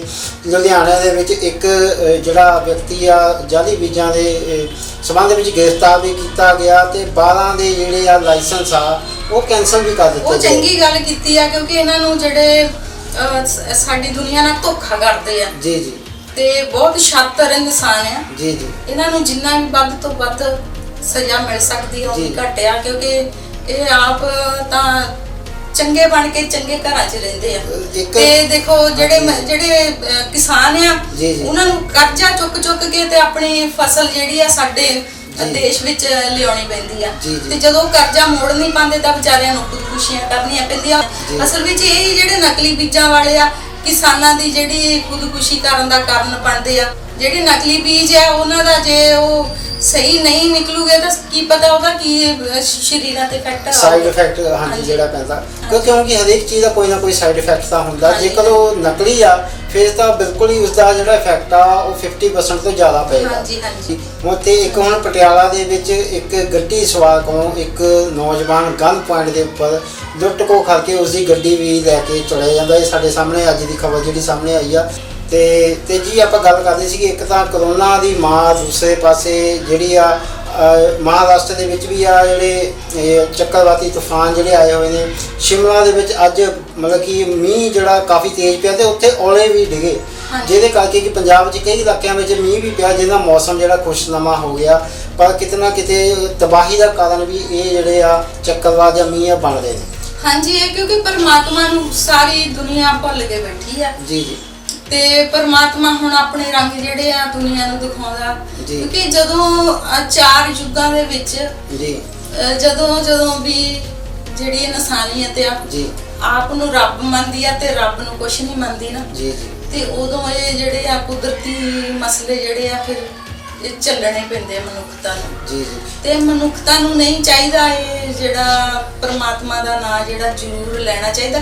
ਕਹਿਣ ਨੂੰ ਦੇਖੋ ਹਜ਼ਾਰਾਂ ਕਰੋੜਾਂ ਦੇ ਹਿਸਾਬ ਨਾਲ ਗੁਰਦੁਆਰੇ ਜੀ, ਮੰਦਿਰ ਜੀ, ਮਸਜਿਦਾਂ ਜੀ ਤੇ ਹੋਰ ਵੀ ਧਾਰਮਿਕ ਸਥਾਨ ਬਣੇ ਹੋਏ ਆ। ਜੀ ਜੀ। ਉੱਥੇ ਤੱਕ ਸਰੀਰ ਨੂੰ ਲੈ ਕੇ ਜਾਣਾ ਤੇ ਸਰੀਰ ਨੂੰ ਵਾਪਸ ਲੈ ਆਉਣਾ। ਜੀ ਜੀ। ਨਾ ਉੱਥੇ ਤੱਕ ਆਤਮਾ ਚੱਲ ਕੇ ਕਿਸੇ ਦੀ ਗਈ ਆ, ਜੀ। ਨਾ ਆਤਮਾ ਨੇ ਉੱਥੇ ਜਾ ਕੇ ਕਿਸੇ ਵੀ ਸਰੂਪ ਦੇ ਵਿੱਚ ਨਰਾਇਣ ਪਾਤਸ਼ਾਹ ਨੂੰ ਸਜਦਾ ਕੀਤਾ। ਜੀ। ਨਾ ਕਿਤੇ ਵੀ ਕੋਈ ਕਰਦਾ। ਗੁਰਦੁਆਰੇ ਵੀ ਚਲ ਜਾਓ, ਮੱਥਾ ਟੇਕਿਆ, ਬੈਠ ਗਏ। ਜੀ ਜੀ। ਠੀਕ ਹੈ ਨਾ, ਪ੍ਰਸ਼ਾਦ ਮਿਲਿਆ, ਘਰ ਨੂੰ ਆ ਗਏ। ਜੀ। ਤੋ ਪਰਮਾਤਮਾ ਨੇ ਜਿਹੜੇ ਇਹ ਸ੍ਰਿਸ਼ਟੀ ਦੀ ਸਿਰਜਣਾ ਕੀਤੀ ਆ। ਜੀ ਜੀ। ਤੇ ਉਹ ਵੀ ਆਪਣੇ ਆਪ ਨੂੰ ਪਿਆਰ ਮੰਗਦਾ ਆਪਣੇ ਜੀਵਾਂ ਤੋਂ।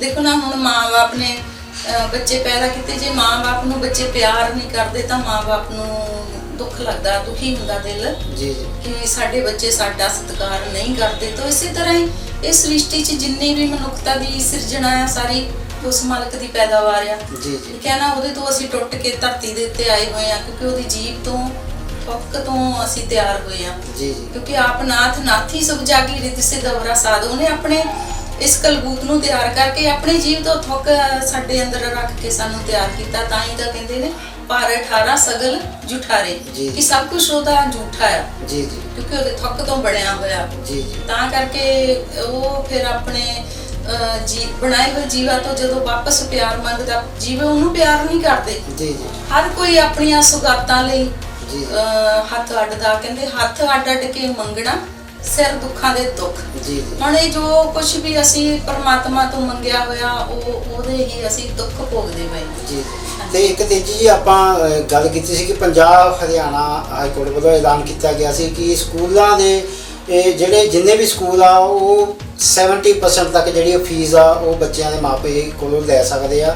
ਪਰ ਹਜੇ ਵੀ ਕਿਤੇ ਨਾ ਕਿਤੇ ਪੂਰੇ ਪੰਜਾਬ ਦੇ ਵਿੱਚ ਜਿੰਨੇ ਵੀ ਆ ਜ਼ਿਲ੍ਹੇ ਨੇ ਉੱਥੇ ਜਿਹੜਾ ਰੋਸ ਪ੍ਰਦਰਸ਼ਨ ਜਿਹੜਾ ਲਗਾਤਾਰ ਚੱਲ ਰਿਹਾ ਕਿ ਸਕੂਲ ਮਾਫੀਆ ਲਗਾਤਾਰ ਬੱਚਿਆਂ ਦੇ ਮਾਪਿਆਂ ਨਾਲ ਧੱਕਾ ਕਰ ਰਿਹਾ। ਫਿਰੋਜ਼ਪੁਰ ਦੇ ਵਿੱਚ ਅੱਜ ਰੋਸ ਪ੍ਰਦਰਸ਼ਨ ਹੋਇਆ ਤੇ ਆਪਣੇ ਫਗਵਾੜਾ ਸ਼ਹਿਰ ਦੇ ਵਿੱਚ ਵੀ ਸਮਾਜ ਸੇਵਕ ਜਿਹੜੇ ਜਰਨੈਲ ਨੰਗਲ ਜੀ ਨੇ, ਉਹਨਾਂ ਨੇ ਵੀ ਮਾਪਿਆਂ ਦੇ ਹੱਕ ਵਿੱਚ ਆ ਕੇ KDC ਆਫਿਸ ਫਗਵਾੜਾ ਦੇ ਅੱਗੇ ਜਿਹੜਾ ਰੋਸ ਪ੍ਰਦਰਸ਼ਨ ਕੀਤਾ। ਤੇ ਉਹਨਾਂ ਦਾ ਕਹਿਣਾ ਸੀਗਾ ਕਿ ਮਾਪਿਆਂ ਤੇ ਬੋਝ ਸਕੂਲਾਂ ਵਾਲਿਓ ਕਿ ਹਰ ਸਾਲ ਜਿਹੜਾ ਬਿਲਡਿੰਗ ਫੰਡ ਤੁਸੀਂ ਲੈਂਦੇ ਹੋ ਉਸ ਨੂੰ ਬੰਦ ਕੀਤਾ ਜਾਵੇ। ਹਾਂਜੀ, ਉਹਨਾਂ ਦਾ ਇੱਕ ਚੰਗਾ ਉਪਰਾਲਾ ਹੈ ਸਾਡੇ ਸਾਰੇ ਸਕੂਲ ਦੇ ਬੱਚਿਆਂ ਲਈ ਜੀ ਤੇ ਮਾਂ-ਬਾਪ ਲਈ ਵੀ, ਕਿਉਂਕਿ ਜਦੋਂ ਵੀ ਕੋਈ ਵੀ ਸਕੂਲ ਜਿਹੜੇ ਬਣਾਦੇ ਆ ਪ੍ਰਾਈਵੇਟ ਸਕੂਲ, ਜੀ ਜੀ, ਪਹਿਲਾਂ ਇਹ ਟਿਊਸ਼ਨ ਦਿੰਦੇ ਆ, ਟਿਊਸ਼ਨ ਦਿੰਦੇ 10 20 50 ਇਹਨਾਂ ਕੋ ਬੱਚੇ ਹੋ ਜਾਂਦੇ ਤਾਂ ਹੌਲੀ ਹੌਲੀ ਇਹਨਾਂ ਦਾ ਸੁਪਨਾ ਸਕੂਲ ਚਲਾਉਣ ਦਾ ਹੀ ਬਣ ਜਾਂਦਾ। ਜੀ ਜੀ। ਤੇ ਫਿਰ ਉਹ ਜਿਹੜੇ 5 ਸਾਲਾਂ ਦੇ ਵਿੱਚ ਕਰੋੜਪਤੀ ਬਣ ਜਾਂਦੇ ਆ। ਜੀ ਜੀ। ਤੇ ਉਹ ਸਾਰਾ ਪੈਸਾ ਜਿਹੜਾ ਹੈ ਇਹਨਾਂ ਬੱਚਿਆਂ ਦੇ ਮਾਂ-ਬਾਪ ਦਾ ਹੀ ਹੁੰਦਾ। ਜੀ ਜੀ। ਤੇ ਮਾਂ-ਬਾਪ ਜਿਹੜੇ ਇਹਨਾਂ ਦੇ ਬੱਚਿਆਂ ਨੂੰ ਕਰਜ਼ਾ ਲੈ ਕੇ ਪੜਾਉਂਦੇ ਆ। ਜੀ ਜੀ। ਤੇ ਹੁਣ ਦੇਖੋ ਨੌਬਤ ਇਦਾਂ ਦੀ ਆ ਗਈ ਆ ਕਿ ਹੁਣ ਉੱਪਰੋਂ ਦਾ ਕਰੋਨਾ ਦੀ ਮਾਰ ਚੱਲ ਰਹੀ ਆ, ਕੰਮ ਕਿਸੇ ਦਾ ਕੋਈ ਨਹੀਂ ਚੱਲ ਰਿਹਾ ਤੇ ਉੱਤੋਂ ਇਹ ਡਬਲ ਟ੍ਰਿਪਲ ਫੀਸਾਂ ਜਿਹੜੀਆਂ ਉਹ ਮੰਗਦੇ ਪਏ ਆ ਕਿ ਬਿਲਡਿੰਗ ਫੰਡ ਦੇ ਨਾਮ ਤੇ ਪੈਸਾ ਲੈ ਜਾਂਦਾ ਬੱਚਿਆਂ ਦੇ ਮਾਪਿਆਂ, ਕਿਉਂਕਿ ਕਹਿੰਦੇ ਬਿਲਡਿੰਗ ਤਿਆਰ ਕਰਨੀ ਆ ਤਾਂ ਉਹ ਪੈਸਾ ਤੁਸੀਂ ਆਪ ਦਾ ਲਾਓ ਨਾ, ਉਹ ਬੱਚੇ ਥੋੜੀ ਦੇਣਗੇ ਤੁਹਾਨੂੰ ਬਿਲਡਿੰਗ ਦੇ ਪੈਸੇ। ਟੈਲੀਫੋਨ ਦੇ ਬਿੱਲਾਂ ਦਾ ਵੀ ਜਿਹੜਾ ਪੈਸਾ ਬੱਚਿਆਂ ਦੇ ਮਾਪਿਆਂ ਕੋਲੋਂ ਵਸੂਲਿਆ ਜਾ ਰਿਹਾ। ਹਾਂਜੀ ਹਾਂਜੀ। ਤੇ ਹੁਣ ਇੱਕ ਆਪਣੇ ਫਗਵਾੜਾ ਸ਼ਹਿਰ ਦੇ ਸਵਾਮੀ ਸੰਤ ਦਾ ਸਕੂਲ ਨੇ ਪਿਛਲੇ 2 ਮਹੀਨਿਆਂ ਦੀ ਜਿਹੜੀ ਸਕੂਲ ਫੀਸ ਸੀ ਬੱਚਿਆਂ ਦੀ ਉਹ ਮਾਫ ਕਰ ਦਿੱਤੀ। ਹਾਂਜੀ, ਚੰਗਾ ਕੀਤਾ ਕਿ ਉਹ ਵਧੀਆ ਉਪਰਾਲਾ ਹੈ ਕਿ ਉਹਦੇ ਤੋਂ ਸਿੱਖਿਆ ਲੈਣੀ ਚਾਹੀਦੀ ਬਾਕੀ ਦੇ ਸਕੂਲਾਂ ਨੂੰ। ਜੀ ਜੀ। ਤੇ ਇੱਕ ਅੱਜ ਹੁਣੇ ਆਪਣੇ ਕੋਲ ਖਬਰ ਆਈ ਹੈ ਕਿ ਚੰਡੀਗੜ੍ਹ ਸਰਕਾਰ ਨੇ ਐਲਾਨ ਕੀਤਾ ਕਿ 1 ਸਾਲ ਤੱਕ ਪੂਰਾ ਕੋਈ ਵੀ ਸਕੂਲ ਫੀਸਾਂ ਦੇ ਵਿੱਚ ਜਿਹੜਾ ਵਾਧਾ ਨਹੀਂ ਕਰੇਗਾ। ਹਾਂਜੀ, ਉਹ ਚੰਗੀ ਗੱਲ ਹੈ ਕਿਉਂਕਿ 1 ਸਾਲ ਤੱਕ ਉਹਨੂੰ ਸਾਰਿਆਂ ਦੇ ਕੰਮ ਤਾਂ ਠੱਪ ਪਏ ਆ। ਜੀ ਜੀ। ਤੇ ਫਿਰ ਪੈਸੇ ਕਿੱਥੋਂ ਆਣੇ ਆ? ਜੀ, ਤੁਸੀਂ ਬਸ ਇੰਨਾ ਕਿ ਇਨਸਾਨ ਨੂੰ ਛੱਡ ਦਿਓ ਕਿ ਆਪਣਾ ਜੀਣ ਜੋਗਾ ਰੋਟੀ ਕਮਾ ਕੇ ਖਾ ਸਕੇ। ਜੀ ਜੀ। ਹਾਂਜੀ, ਜੀਂਦੇ ਰਹਿਣ ਜੋਗਾ ਉਹਨੂੰ ਛੱਡ ਦਿਓ ਜੀ ਤਾਂ ਜੋ ਤੁਹਾਡੀ ਤੰਗੀ ਕਰਕੇ ਉਹਨੂੰ ਵੀ ਆਪਣੀ ਦੁਨੀਆ ਦੇ ਉੱਤੋਂ ਖੇਡ ਖਤਮ ਨਾ ਕਰਨੀ ਪਵੇ। ਤੁਸੀਂ ਇਦਾਂ ਦਾ ਉਪਰਾਲਾ ਨਾ ਕਰੋ। ਜੀ ਜੀ। ਸੋ ਦੋਸਤੋ, ਆਪਣੇ ਕੋਲ ਇੱਕ ਨਵੀਂ ਖਬਰ ਆ ਰਹੀ ਹੈ ਕਿ ਗੁਰਦਾਸਪੁਰ ਦੇ ਵਿੱਚ ਇੱਕ ਕੱਪੜਾ ਵਪਾਰੀ ਜਿਹੜਾ ਕਰੋਨਾ ਪੋਜ਼ਿਟਿਵ ਪਾਇਆ ਗਿਆ। ਮੋਹਾਲੀ ਦੇ ਵਿੱਚ 5 ਨਵੇਂ ਕੇਸ ਸਾਹਮਣੇ ਆਏ ਨੇ। ਪਾਣੀਪਤ ਦੇ ਵਿੱਚ 1 ਕੇਸ ਸਾਹਮਣੇ ਆਇਆ ਤੇ ਇੱਕ ਜਿਹੜਾ ਤੀਜੀ ਆਪਣਾ ਟਿੱਡੀ ਦਲ ਜਿਹੜਾ ਪੰਜਾਬ ਵਿੱਚ ਦਸਤਕ ਦੇਣ ਨੂੰ ਤਿਆਰ ਹੈ। ਪੂਰਾ ਆਪਣਾ ਪ੍ਰਸ਼ਾਸਨ ਪੂਰਾ ਮੁਸਤੈਦ ਬੈਠਾ ਆ ਉਸ ਨੂੰ ਰੋਕਣ ਵਾਸਤੇ। ਪਰ ਜੇਕਰ ਟਿੱਡੀ ਦਲ ਪੰਜਾਬ ਦੇ ਵਿੱਚ ਐਂਟਰ ਹੁੰਦਾ, ਉਹ ਕਿੰਨੇ % ਤੱਕ ਮੇਰੇ ਖਿਆਲ ਨਾਲ ਜੇ ਪ੍ਰਸ਼ਾਸਨ ਤਿਆਰ ਵੀ ਬੈਠਾ ਫਿਰ ਵੀ ਉਹ ਇੱਥੋਂ ਜਾਂਦਾ 50% ਤੱਕ ਤਾਂ ਲੋਕਾਂ ਦੀਆਂ ਫਸਲਾਂ ਸ਼ਾਇਦ ਤਬਾਹ ਕਰਕੇ ਜਾ ਸਕਦਾ। ਇਹ ਉਹ ਪਹਿਲਾਂ ਹੀ ਰੋਕਥਾਮ ਕਰਨੀ ਚਾਹੀਦੀ ਹੈ। ਜੋ ਵੀ ਉਹਦੇ ਪੁਖਤਾ ਇੰਤਜ਼ਾਮ ਹੈ ਉਹ ਕਰਕੇ ਰੱਖਣ। ਜੋ ਵੀ ਉਹਦੇ ਤੇ ਛਿੜਕਾਅ ਕਰਨਾ ਦਵਾਈ ਦਾ, ਜੀ ਜੀ, ਉਹ ਤਿਆਰ ਰੱਖਣ। ਜੀ ਜੀ। ਤਾਂ ਜੋ ਜਦੋਂ ਹੀ ਉਹਦਾ ਇੱਧਰ ਨੂੰ ਹਮਲਾ ਹੁੰਦਾ ਆ, ਜੀ ਜੀ, ਤੇ ਉਦੋਂ ਹੀ ਉਹਦੇ ਤੇ ਦਵਾਈ ਦਾ ਛਿੜਕਾਅ ਕੀਤਾ ਜਾਵੇ। ਜੀ। ਇੱਕ ਆਪਾਂ ਗੱਲ ਕਰਦੇ ਹੁੰਦੇ ਸੀ ਕਿ ਘਰੇਲੂ ਹਿੰਸਾ ਜਿਹੜੀ ਲਾਕਡਾਊਨ ਦੇ ਦੌਰਾਨ ਕਾਫੀ ਵਧੀਆ ਤੇ ਪੂਰੇ ਮਈ ਮਹੀਨੇ ਦੇ ਵਿੱਚ ਤੇਜੀ ਆਪਣੇ ਕੋਲ ਰਿਪੋਰਟ ਆਈ ਆ ਕਿ ਪੂਰੇ ਮਈ ਮਹੀਨੇ 'ਚ ਲੁਧਿਆਣਾ ਸ਼ਹਿਰ ਦੇ ਵਿੱਚ ਘਰੇਲੂ ਹਿੰਸਾ ਦੇ ਕਾਰਨ 20 ਮੌਤਾਂ ਹੋਈਆਂ। ਉਹਦਾ ਹੁਣ ਸਾਰੇ ਹੀ ਦੁਖੀ ਆ, ਹੈ ਨਾ? ਤੇ ਜੇ ਹੁਣ ਇਸੇ ਤਰ੍ਹਾਂ ਦੁਖੀ ਹੋ ਗਏ ਆਪਾਂ ਘਰ ਇੰਨਾ ਮਸਲਾ ਬਣਾ ਲਈਏ ਕਿ ਸਾਨੂੰ ਦੁਨੀਆ ਤੋਂ ਹੀ ਜਾਣਾ ਪੈ ਜਾਏ। ਜੀ ਜੀ। ਹਾਂਜੀ, ਉਹ ਕਿਤੇ ਨਾ ਕਿਤੇ ਅਗਿਆਨਤਾ ਦਾ ਪ੍ਰਤੀਕ ਬਣਦੇ ਆ ਲੋਕ ਜਿਹੜੇ ਇਸ ਤਰ੍ਹਾਂ। ਤੇ ਜਿਹੜੀ ਇਹ ਘਰੇਲੂ ਹਿੰਸਾ ਆ, ਇਹਦਾ ਸਾਰਿਆਂ ਤੋਂ ਜ਼ਿਆਦਾ ਜਿਹੜਾ ਸਾਡੀ ਆਰਥਿਕ ਵਿਵਸਥਾ ਦੇ ਕਰਕੇ ਵੀ ਆ। ਜੀ ਜੀ। ਕਿਉਂਕਿ ਘਰ 'ਚ ਪੈਸਾ ਦਾ ਆ ਨਹੀਂ ਰਿਹਾ। ਜੀ ਜੀ। ਤੇ ਉਹਦੇ ਕਰਕੇ ਫਿਰ ਮੀਆਂ ਬੀਬੀ 'ਚ ਲੜਾਈ ਹੁੰਦੀ ਆ। ਤੇ ਇਹਦੇ ਇਲਾਵਾ ਵੀ ਹੁਣ ਅੱਜ ਕੱਲ ਇੱਕ ਫੈਸ਼ਨ ਜਿਹਾ ਹੋ ਗਿਆ ਜੀ ਕਿ ਘਰ ਬੀਵੀ ਹੁੰਦੀ ਆ ਤੇ ਆਦਮੀ ਬਾਹਰ ਗਰਲਫ੍ਰੈਂਡ ਵੀ ਰੱਖਦਾ। ਜੀ ਜੀ।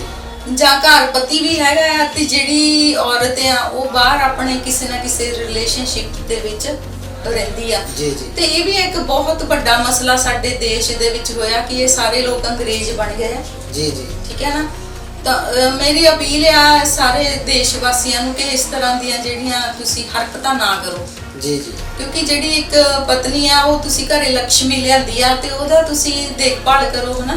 ਕਮਾ ਕੇ ਲਿਆਏ ਆ ਤੁਸੀਂ ਉਹਨੂੰ। ਲక్ష్ਮੀ ਦਾ ਰੂਪ ਹੁੰਦਾ ਘਰ। ਹਾਂਜੀ, ਔਰਤ ਲక్ష్ਮੀ ਦਾ ਸਰੂਪ ਆ। ਸਰੂਪ ਉਹਦਾ ਨਿਰਾਦਰ ਨਹੀਂ ਕਰਨਾ ਚਾਹੀਦਾ। ਨਿਰਾਦਰ ਨਹੀਂ ਕਰਨਾ ਚਾਹੀਦਾ। ਜਦੋਂ ਉਹਦਾ ਤੁਸੀਂ ਨਿਰਾਦਰ ਕਰਦੇ ਆ ਤੇ ਫਿਰ ਤੁਸੀਂ ਜਾਨੀ ਬਹੁਤ ਸਾਰੇ ਦੁੱਖਾਂ ਦਾ ਜਿਹੜਾ ਕਸ਼ਟਾਂ ਦਾ ਸਾਹਮਣਾ ਕਰਦੇ ਆ। ਜੀ ਜੀ। ਸੋ ਦੋਸਤੋ, ਇਹ ਆਪਣੇ ਅੱਜ ਪੂਰੇ ਦਿਨ ਦਾ ਹਾਲ ਅਸੀਂ ਤੁਹਾਨੂੰ ਸੁਣਾਇਆ ਪੂਰੇ ਦੇਸ਼ ਤੇ ਪੂਰੀ ਦੁਨੀਆ ਦਾ, ਤੇ ਪੂਰੇ ਦੇਸ਼ ਵਿੱਚ ਕੀ ਵਾਪਰਿਆ ਤੇ ਕਿੱਥੇ ਕੀ ਹੋ ਰਿਹਾ। ਤੇ ਹੁਣ ਤੁਹਾਡੇ ਨਾਲ ਜਾਂਦੇ ਜਾਂਦੇ ਆਪਾਂ ਤੇਜੀ ਜੀ ਕੋਲੋਂ ਇੱਕ ਆਪਣੇ ਦੇਸ਼ ਵਾਸੀਆਂ ਵਾਸਤੇ ਸੰਦੇਸ਼ ਜ਼ਰੂਰ ਦੇਣਾ ਚਾਹਾਂਗੇ। ਤੇ ਮੈਂ ਚਾਹਾਂਗਾ ਕਿ ਤੇਜੀ ਜੀ ਤੁਹਾਡਾ ਅੱਜ ਦਾ ਸਾਡੇ ਦੇਸ਼ ਵਾਸੀਆਂ ਜਾਂ ਸਾਡੇ ਤਹਿਲਕਾ ਪੰਜਾਬ ਵੇਖਦੇ ਸਾਰੇ ਦਰਸ਼ਕਾਂ ਵਾਸਤੇ ਕੀ ਸੰਦੇਸ਼ ਹੈ?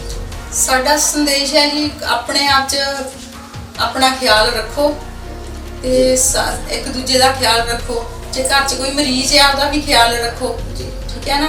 ਤੇ ਜਿਹੜੀਆਂ ਸਬਜ਼ੀਆਂ ਲਿਆਂਦੇ ਆ ਉਹਨਾਂ ਨੂੰ ਧੋ ਕੇ ਖਾਓ। ਜੀ। ਤੇ ਆਪਣਾ ਜਿਹੜੇ ਗਲੀ ਗੁਆਂਢ ਦੇ ਲੋਕ ਹੈਗੇ ਆ ਉਹਨਾਂ ਦਾ ਵੀ ਖਿਆਲ ਰੱਖੋ, ਸਾਫ ਸਫਾਈ ਦਾ ਖਿਆਲ ਰੱਖੋ। ਬਾਰ-ਬਾਰ ਹੱਥ ਧੋਵੋ। ਜੀ।